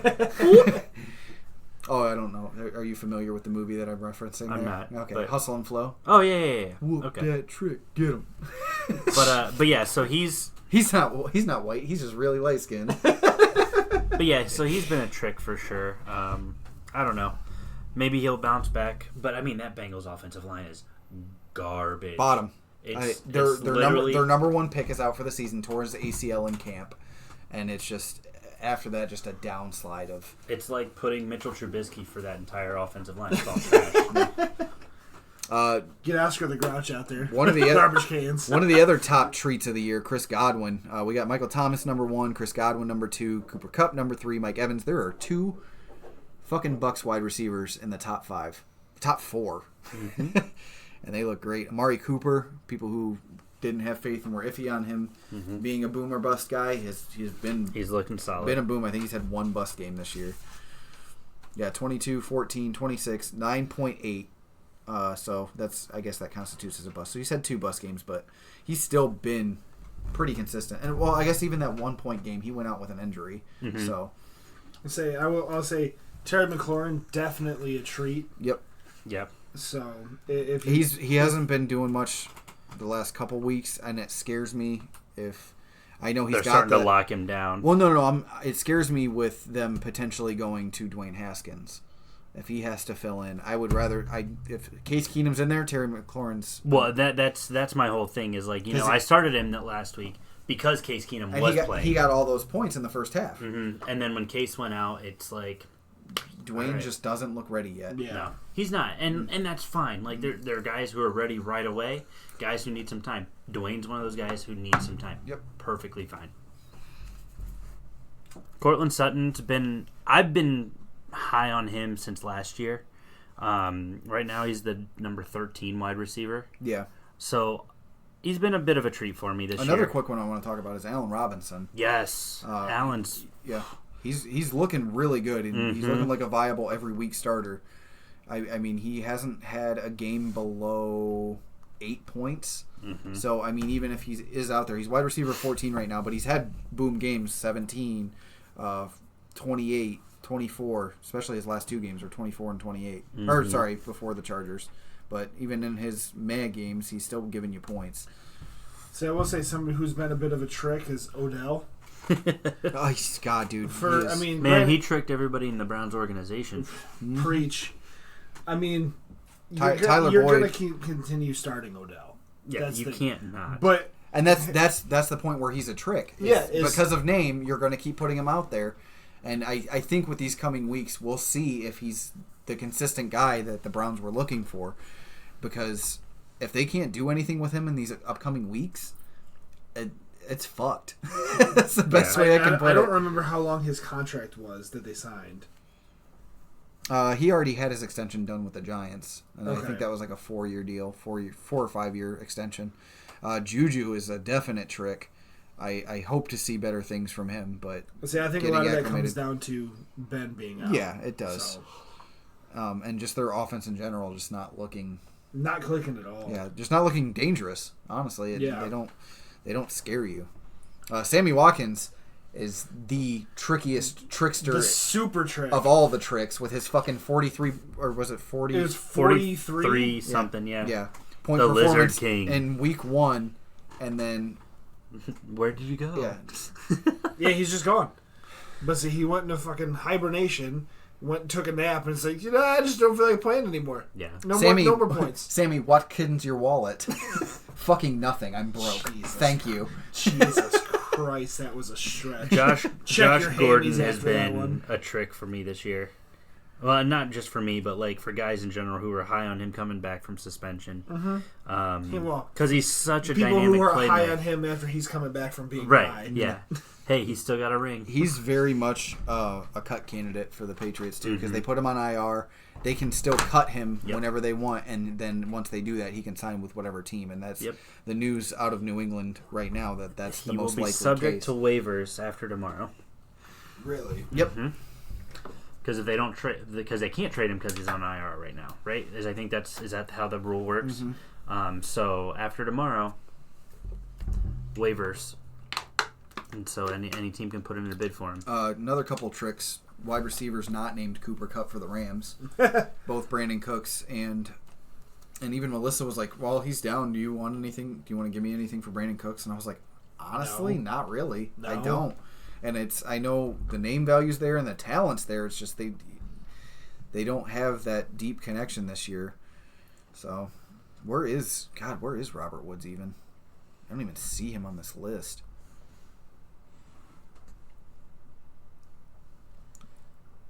Still looking. Let's say as we all go quiet trying to find him.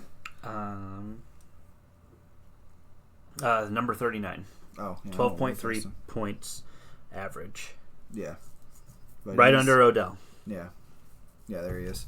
Yeah, I mean, he's been inconsistent. He was drafted to be most people's first flex or second wide receiver. And, I mean, he's had a couple games here or there where he's looked good, like a 13.6. He had that 29.4 against Tampa Bay and then a 16 against Carolina. Other than that, he hasn't broke double digits. He's had 5 games without breaking double digits in PPR formats, which is that kills your team. A slight treat for a good portion of the season, you have him up on the screen, was Michael Gallup. He's been a great deep threat for Dak. Yeah, and he's been great. Especially with everybody looking at Amari Cooper. I know was injured, and then they had the bye week, so we'll see once he comes back. But points per game, he's solid. Putting up points. Yeah. I like Michael Gallup. You know, after those first 2 weeks of the season, everybody's like, all right, they've got something special here, whatever. He's been quiet, like you said, the last couple weeks, hoping for a bounce back. It's the Giants' big game. You know, we'll see what happens. You know what I say to people when they don't have faith in Michael Gallup? Can't nobody tell me nothing. I wish we had separate mics so I could just mute you. Just like, shut up. The tied for the top tight end treats of the year so far, Austin Hooper and Darren Lawler. Mm-hmm. Number 1 and number 2. But say Darren Lawler to me is more than just a treat for fantasy. He's a feel good story. Yeah. Say if anybody heard anything I just said over your water bottle crinkling. Sorry, but he's got that. To me he's the feel good story of the year. I've had family members and people close to me who've had addiction issues. Mm-hmm. So it tugs on me old heartstrings. I don't know why I went like SpongeBob character. Yeah, there. you went pirate there. Yeah. But, it's great to see him out there healthy and living his best life, unfortunately, with the Raiders. And he's making it work, though, yeah. with the Raiders. Mm-hmm. And I showed with Jared Cook last year that their offense makes tight ends extremely relevant. Yeah. So, Hunter Henry, been great. Travis Kelce is number 4 right now, but I still feel like is a bit of a trick. Because he was drafted as the tight end 1 in every conceivable league. Mm-hmm. And it's just the last couple weeks before this last week, 11 points, 9.8, 10.4. He's not killing you, but he's not doing the Travis Kelce things that you normally expect from him. But he's still great. You mentioned Hunter Henry. He's only played 4 weeks on this season. Yeah, I know. And he's back up to being in that third average. Just shows you when healthy how dynamic he really can be. Evan Ingram, Mark Andrews. Couple more treats. George Kittle. George Kittle, he's been a bit of a treat. I mean, he's still playing as a tight end 1. He's an or. He's a trick or a treat. But the treat and I'm so heartbroken that he's hurt. Are you Will gonna Dissly. Yep, that's who I was going to bring up.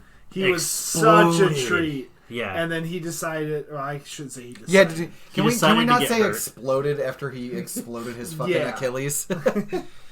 I mean, he did a lot of exploding. I was so hyped for him. Yeah. And just to have his season end like that is so sad. He's still got that Big Willie energy recovering, I hope. He will always have Big Willie energy. Zach Ertz, I know he's trick. Yeah, still in the top 10, but trick. Such a trick. Yeah. Darren Fells has been a treat. Mm-hmm. And these last couple weeks coming on, showing that he should be in your starting lineup.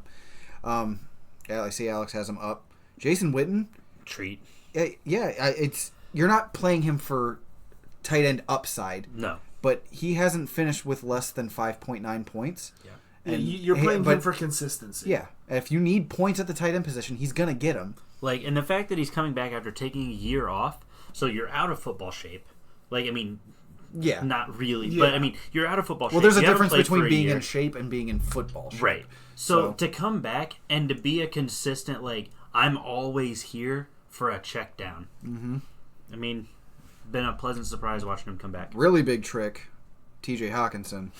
25 points in week 1, followed quickly by a 1.7, a 1.1. Had a nice 11.7 against the Chiefs. 6.10, 6.2, 3.1. So, it's... in Dynasty leagues, has Matt Stafford really ever sustained a top-end tight end, though? The Lions just don't, because for whatever reason, they draft these first round they tight ends, and then they use them. They just drop the ball a shit ton. Eric Ebron looks like a completely different player with the Colts. Oh God, yeah. It was night and day. Because I had him in this league and I dropped him because he was garbage. Mm-hmm. I'm not seeing a whole lot of other tricks outside of maybe Njoku. Njoku, he's been injured. I know. Vance McDonald.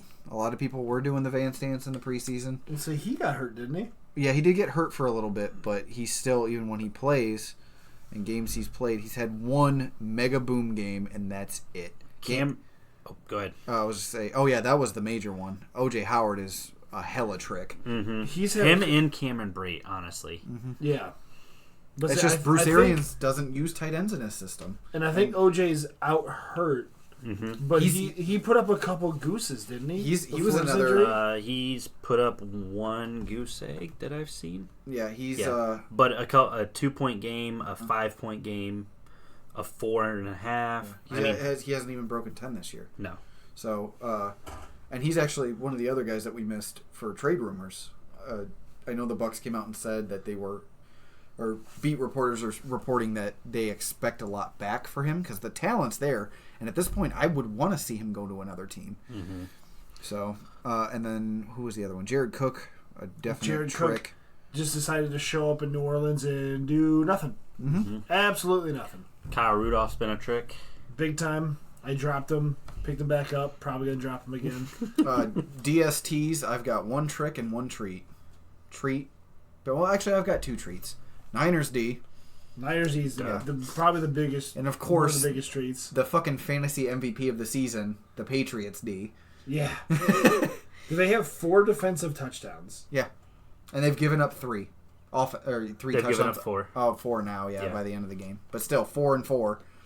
Yeah, so they'd be a 500 team if just the defense was playing. And God, that's insane. The big one for me, which they don't really show any rankings, is the Bears.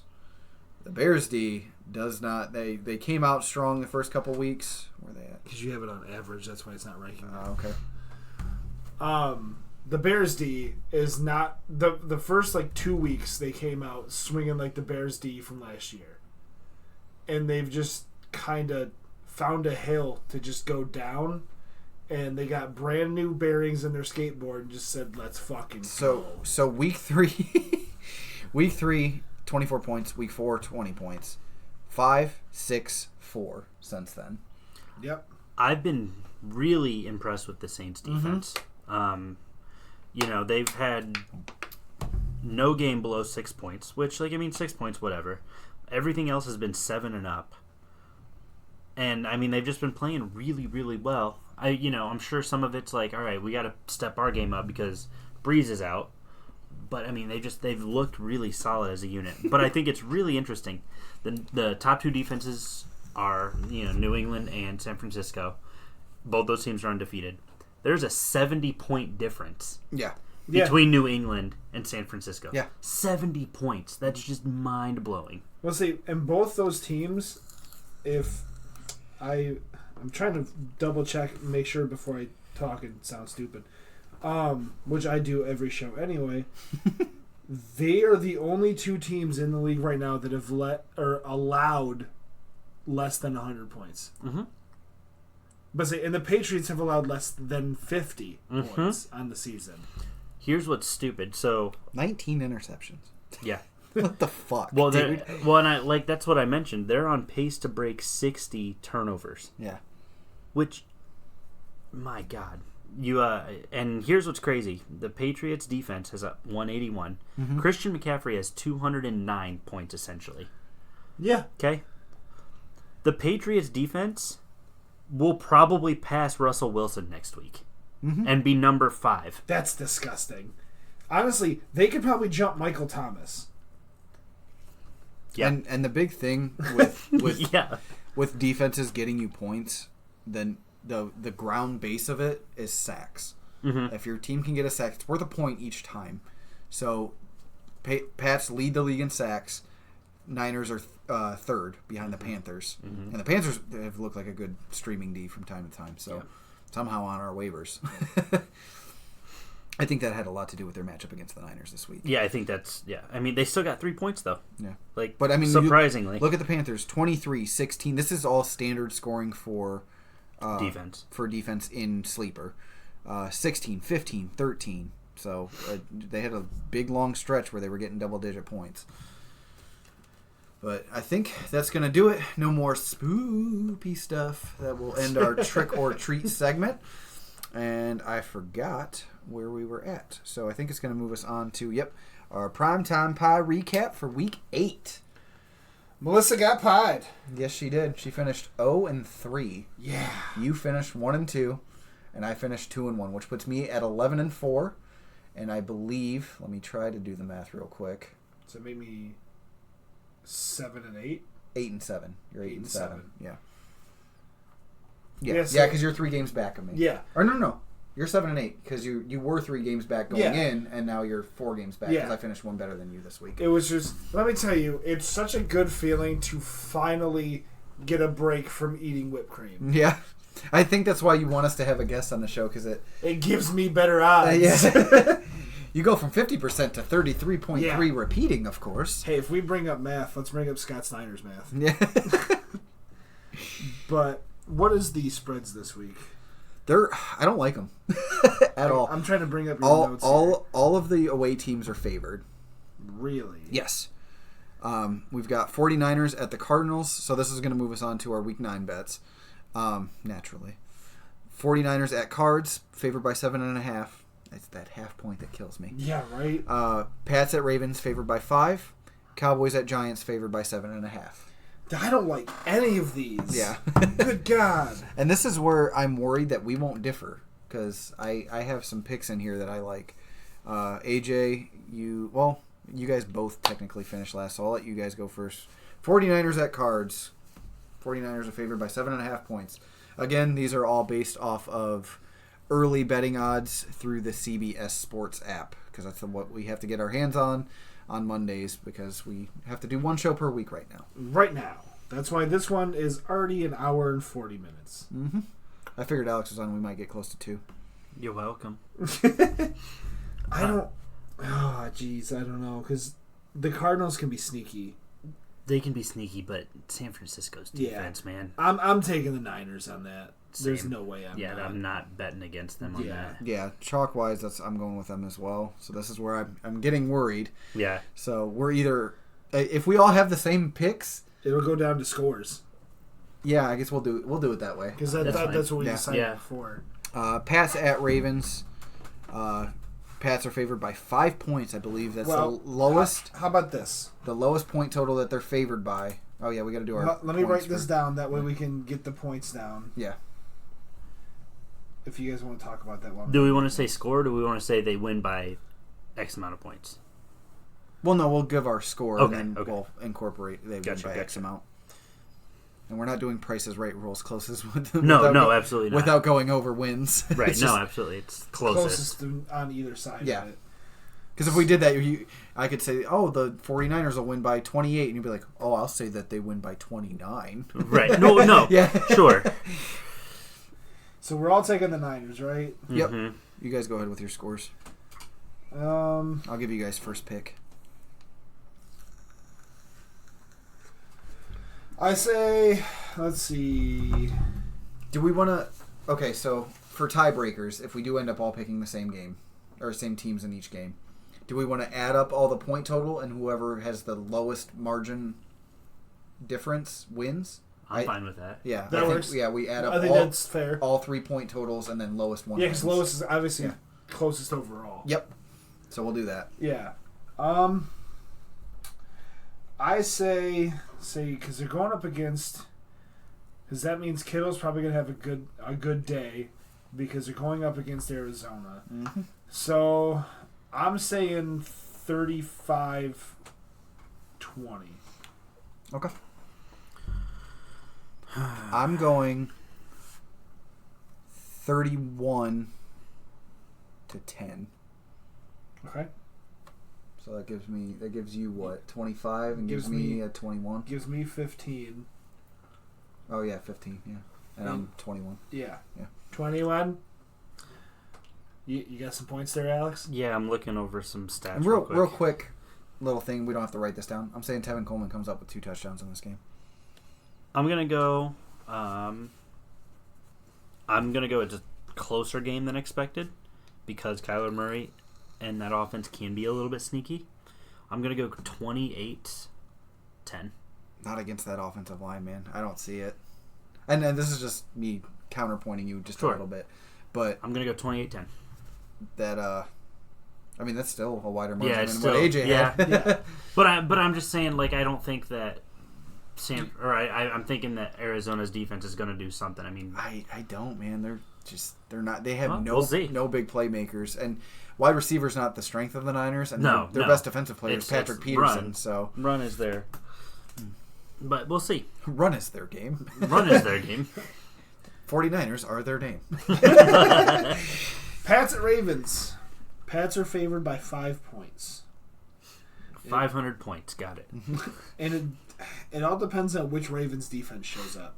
Depends on which Ravens defense shows. It also depends on which Ravens offense shows up. I think it depends mostly on how the Patriots handle a different style quarterback. How they're going to have film on Lamar, and he's only a second-year guy, and that's what Bill does well against.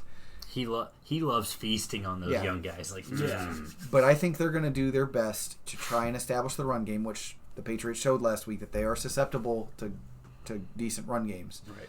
And that's what worries me. So I'll let you guys pick, and I'm still kind of tossing it around in my head. I think Bill is so smart when it comes to how he schemes. Saw a quote earlier. Tom Brady said, 300 feels great. It feels better than that. 301. Talking about Bill getting his victories and whatnot. So I think, right now, Bill knows what he's got to do. So I think you obviously give the edge to the Patriots here. And keep in mind, this Ravens team was manhandled by Cleveland. Mm-hmm. 40-25, I think, was the final score. Yeah. So I think, Cleveland figured something out. Sure, New England's susceptible to the run. Don't think that matters. I think you're going to force Lamar Jackson to throw and not run. They're going to get up early. It's going to turn ugly. I think New England runs away with this one. I'm going to go... So you're taking the Pats? Taking the Pats. I'm going to go 45-24. Okay. I think a big thing, too, real quick, is if Marquise Brown can play. Mm-hmm. Because if he can play, it makes a big difference on what offensively the Ravens can do. Yeah, for sure. Because I don't think that there's an athlete, and the Patriots are just a defense that's better than the sum of its parts. It's Bill and his son and Gerard Mayo scheming up things that just confuse the fuck and have people seeing ghosts, if you will. But I don't know where the fuck this frog came from in my throat. But yeah, it's going to be a big difference maker if Marquise Brown can play. I think it'll be a little bit closer if he can. I still think the Pats take it easily, but you go ahead with yours, AJ. Are you taking the Pats? I don't know yet. Well, I'm taking the Ravens. Okay. I think Jesus. That's got to be a glitch. No. Oh no, that's overall rankings. Never mind. Yeah. Real quick, Alex was just showing us the statistical analysis of the Dolphins. They are 962nd overall in fantasy this year. They've scored 10 points. Yeah. It's disgusting. I think as you mentioned, Alex, they're susceptible to the run. I think Ingram's going to have a decent day, and I think Lamar Jackson's going to be able to run around a bit more playing off of Ingram. I think the Pats will still win, but I think that the Ravens will keep it within 5. Okay. That's a fair point. And this is the first real challenge the Patriots are going to get this year. So you're taking the Ravens to cover... Yeah, he said Ravens. Okay, yeah. Okay. So we will differ at least in one spot. Yeah, so... I can't pick against them. I have to take the Patriots. I think they'll find a scheme. I don't think they have an athlete that can shadow Lamar and keep him in the pocket. But I do think that just overall, they'll force some turnovers. Bill will throw him so many confusing looks. And so many of those zero blitzes that have become so popular. I've been doing that in Madden for years, and it's nice to see that it's taking off in real life. But I'm going to put the score at 24-21. Okay. I've got the Pats winning 28-17. And this is the Sunday night game. This is like the best Sunday night game I think we've had so far this year. Oh, for sure. I don't know. Last night was pretty great. No, last night was great. It just was dampered a little bit by the Mahomes injury, I think. Yeah. And the game itself was good, but I'm just talking about overall. Yeah. The team's going the hype, in. Yeah. Pats are relatively healthy. Ravens are relatively healthy. So I think it'll be fun to watch those two teams go at it. Last but not least, we've got the Giants at the Cowboys, or Cowboys at the Giants, I should say. Excuse me. And what do you guys got? Well, the Cowboys are favored by 7.5. If they keep running where Moore's calling the plays and not Jason Garrett, which hopefully they'd be smart enough to do, I think the Cowboys, because the Giants' defense is pretty squishy. So Pretty? Yeah, very. It is like one of the most squishy. Yeah. So I'm taking the Cowboys 100%. I just can't not take them the way they're playing. Yeah. Well, the way they played last week. Yeah. So I'm going to try to figure out a score while you guys talk about it. They've only had one game where they've allowed less than 25 points on the season, the Giants' defense, and that was to Washington. Yeah. You said it's 7.5? Yep. Cowboys? Yep. It's in New York, right? Yes. My concern is how cold is it going to be? I know Dallas kind of struggles in the colder weather. I don't know how cold it's going to be next weekend. Well, Dak, keep in mind real quick, I'm going to throw this stat out there for you. Dak threw for over 400 yards in December in New York last year. There it is. So he's going to throw for 10 yards. I mean, he's averaging over 300 yards so far this year. Yeah, no, and he's looking solid. I don't want to get too high on my Cowboys because it's tough because they've shown how hit or miss they can be. Well, they went 3-0, 0-3. Yeah. So and then had a big win against the Eagles, of course. But I'm still not fully like, yeah, we're gonna win the division now. We the boys. Shut the fuck up. God, I hate it. I hate it so much. DC4L. No, I think Cowboys cover it.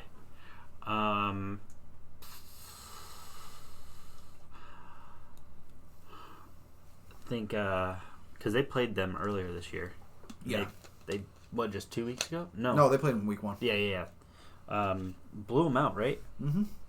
So I'm gonna go. I think it was 35-14. I could be wrong. I'm gonna go 35-21.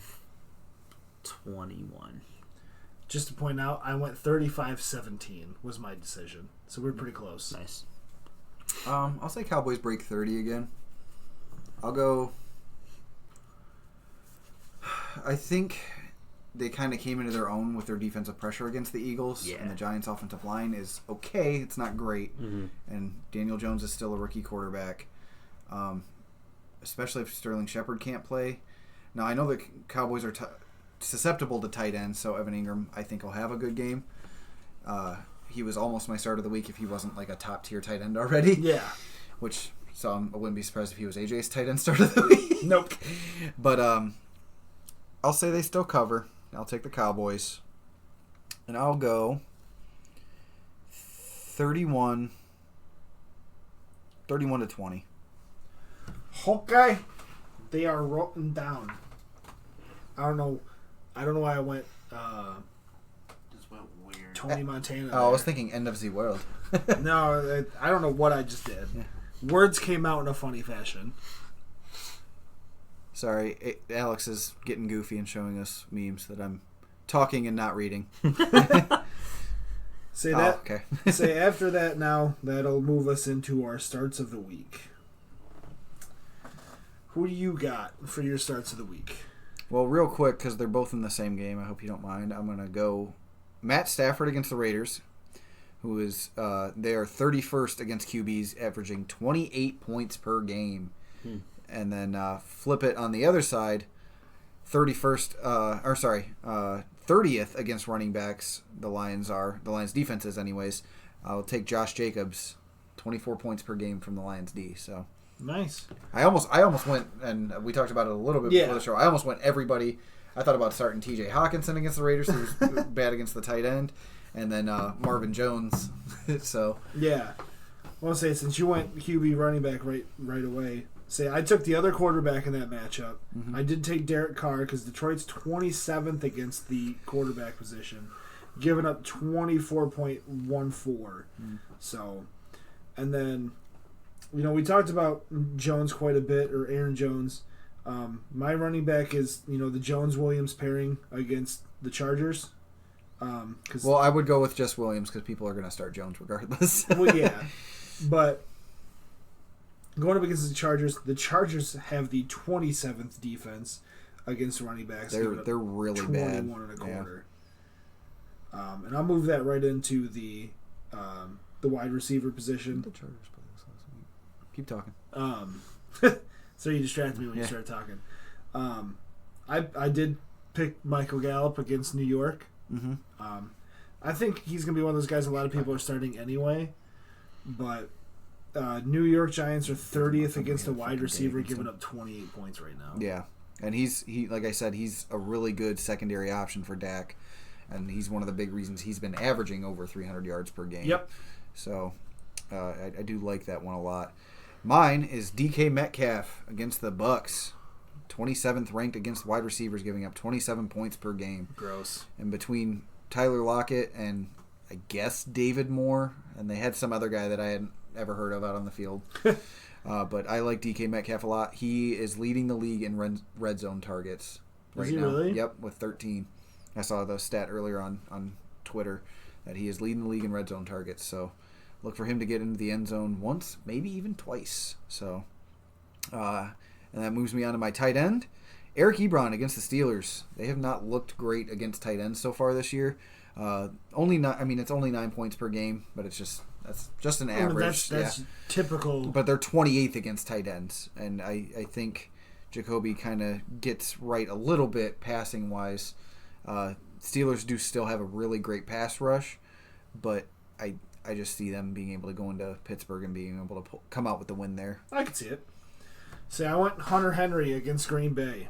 I thought about it, but I figured he was a little too high up there again. Green Bay's 27th against tight ends, giving up 8.5 points. Mm-hmm. So I figured it was, he's going to be one of those picks that everybody's got in syrup, but you never know. Somebody's probably thinking, if you got to decide between the two, like, say if you got like an Evan Ingram or somebody like that, you got a chance.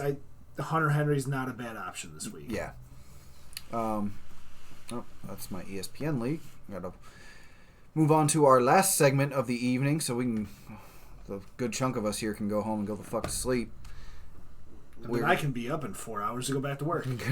Sorry, bud. Our CWFL updates. Oh, I went back into my notes again. See, I ate another L this week in this league. You're slipping, bro. I'm 3-5 right now, and I lost. I don't know why Chad's team's doing so well after being last in the league last year, to I think being. You guys are tied at 6-2. I'll have him on points for by a lot, though. Yeah, and he did beat me, but that doesn't. Head-to-head matchups don't matter in fantasy. It's points for. So I don't know what my team's doing. I had some buys this week that kind of did hurt me, but I need a big bounce back the second half of the season. Yes, you do. You need to turn that trick into a treat, sir. Big time. big time. Big time. Slap it up the ass, man. I came out 59 points ahead. Fucking just swinging haymakers at Alex's face. I'm glad that it wasn't as ugly as it was looking As it like could it was have going been. to It be. was looking bad. Mm-hmm. It was still almost a 40-point advantage for me. And I still had to start Ryan Tannehill and Daniel Jones at quarterback with Dak on bye and Mahomes injured. So that was what scared me with our matchup a lot was my quarterbacks, but they actually came out and performed. Yeah, but I knew, again, like I said earlier, you had Saquon coming back. You had Michael Thomas, you had Mike Evans. I mean, I have a fucking all-star team. Yeah, thanks, Mac, you douche. Oh, thanks, Mac. Thanks, Melissa. Thanks, Sierra. Yeah, thanks half the league for trading him. Thank everybody in the league, minus Chad. Chad is the only one I haven't traded with. And Brandon. Who did you and I trade? Thank you, because I don't remember who, but we traded somebody last year. My decision. I know that.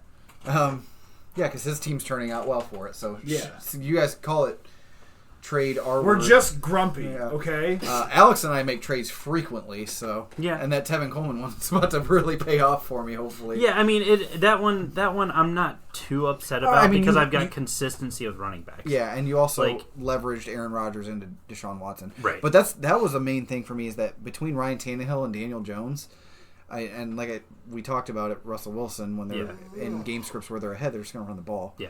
But my two quarterbacks outperformed your two quarterbacks combined of Deshaun Watson and Russell Wilson. Yeah, but you're talking about combining. Deshaun Watson was outperformed Daniel Jones by 1.5 points. Right. Yeah. But Ryan Tannehill outperformed Russell Wilson by almost 3. So. Yeah. So again, I knew going into that, like, if Atlanta could keep up, which they couldn't with Schaub playing quarterback, I knew that they weren't going to. So it's But with me having the Niners D and those 3 wide receivers, not to mention Evan Ingram, and Saquon. If you take away Mike Evans, if you take away one of them, like, this game's much closer. You still I would win. say you take away Mike Evans, and if you give one of them a 0, you take away Mike Evans, you win. Barely. If I get a goose from Mike Evans' spot, barely. That's but that's just how strong the rest of your team was. Yeah. And not Cup. If you took Cup away, I still would have won. But all right. See.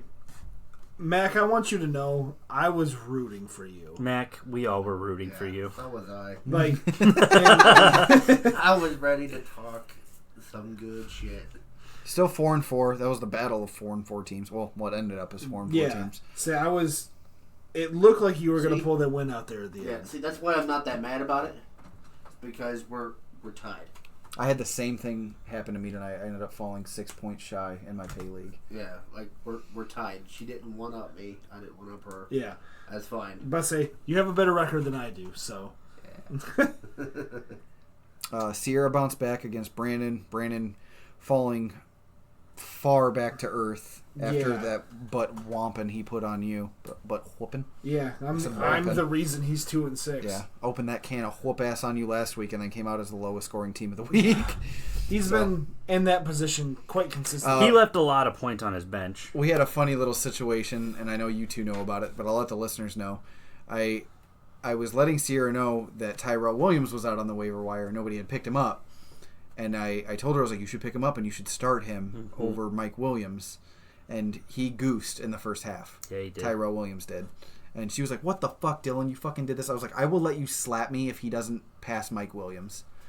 He ended up getting a 45-yard touchdown catch and finished with 4 reception. Or no, sorry, that's Travis Kelce. Catches. Yeah, 3 catches for 91 yards and a touchdown. So he is their big play guy, and he came out with 18.1 points, doubling up Mike Williams' total almost. Yep. So I got a smooch instead of a slap. She still should have slapped you. Yeah. Just on principle. She had some poopers out there, though, and she benched Joe Mixon. Mixon? Yeah. Oh, yes. Joe Mixon. Joe Mixon. Oh. We named the dog Indiana. Aaron Jones was a huge part of her day. Oh, yes, he was. He was a huge part of a lot of people's day. She only needed him to get her a medium amount of points because she was down to Brandon with by 20 points with a bunch of players left, and Brandon was done. Yeah. And they just went the fuck off. She ended up beating him by 50 almost. Between Aaron Jones and James Conner, she got the points she needed handily. Yeah, and Travis Kelce. And Tyreek Hill on Sunday night, yeah. And then, we talked about Mac's matchup. He came up just a teensy bit short, but I think the middle of the pack, I think we'll see Chad fall back to earth. I think I'm going to be okay with my spot. Our league. I'm hoping I bounce back. Oh, and quick little side note, I'm firmly past you in points for now. Yeah, now you have. It's been a back and forth battle. Which AJ's going to be in second place in points for, I think, still. And second place in points for last by 46. Yeah, that's not insurmountable. No, not at all. But it's the record. The record is insurmountable. I'm going to bounce back. I'm not losing another game this year. Yeah. All right, calm down, Cleveland. Shut up. Yeah, I've got a 3-game lead on AJ, so I think I'm good. See, I've got a 2-game I have a lead. better record than Cleveland, okay? Yeah, I've got a 2-game lead on my division, so. Is that why your team name is the Believeland Browns? I will always believe. I think you're going to need to change it, man. That might change your luck a bit. Nope. I'm committed. Yeah. I'm not like our other league where I'm the Letterkenny footfuckers. Oh, also, because I listened to the pod last week, I'm defending myself from you with, my team's so young. You told me that.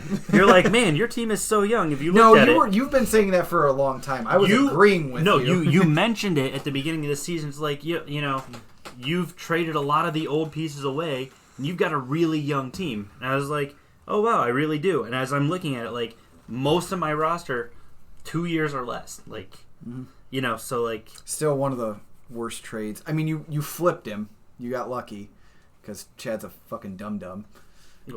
Hope you're listening on your 8-track tape. Yeah. Honey, the horn on the record player's out again.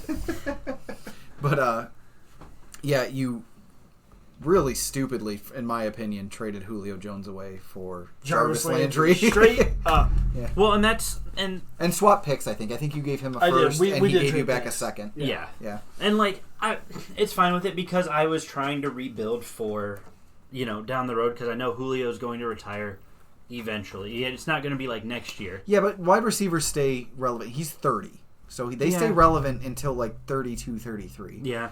So I just think that was too big of a piece to give up for what Jarvis Landry is not even on your team anymore, which luckily you turned him into George Kittle. So yeah, that's where you saved it a bit. Yeah, I mean, eventually, get Kittle out it all of worked getting out rid in of. the end. And Chad's lucky that Austin Hooper worked out for him. Otherwise, that would have been an even worse trade for him. Yeah.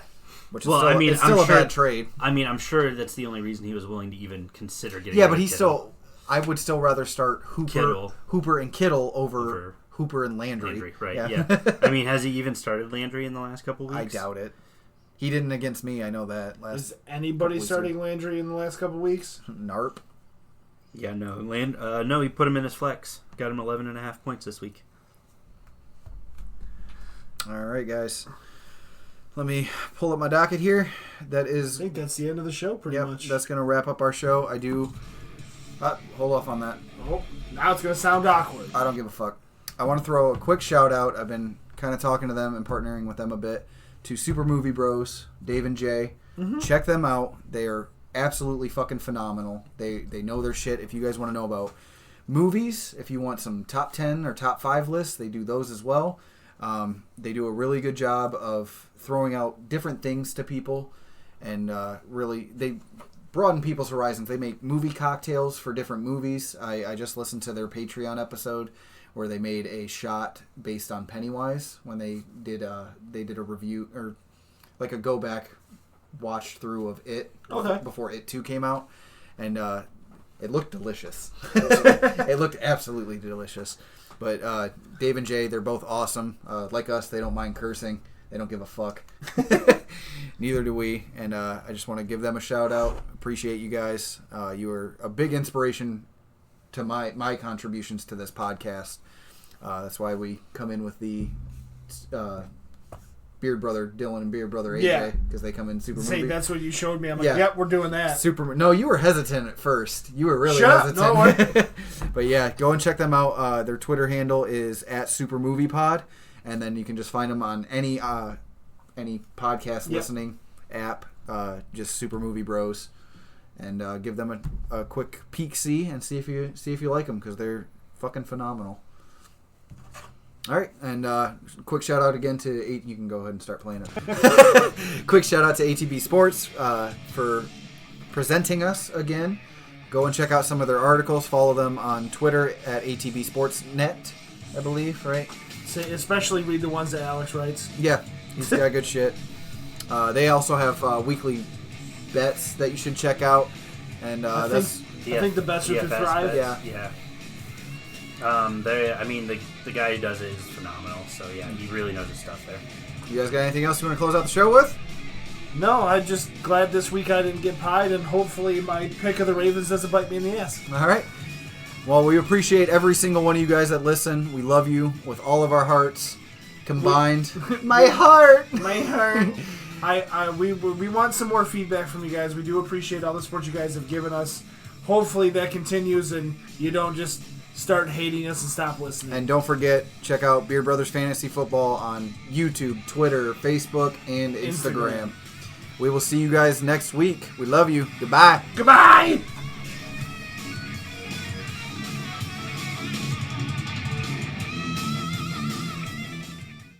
And we're out. Hey there, you're listening to the Beard Brothers Fantasy Football Podcast, a part of the Across the Board Sports Podcast Network.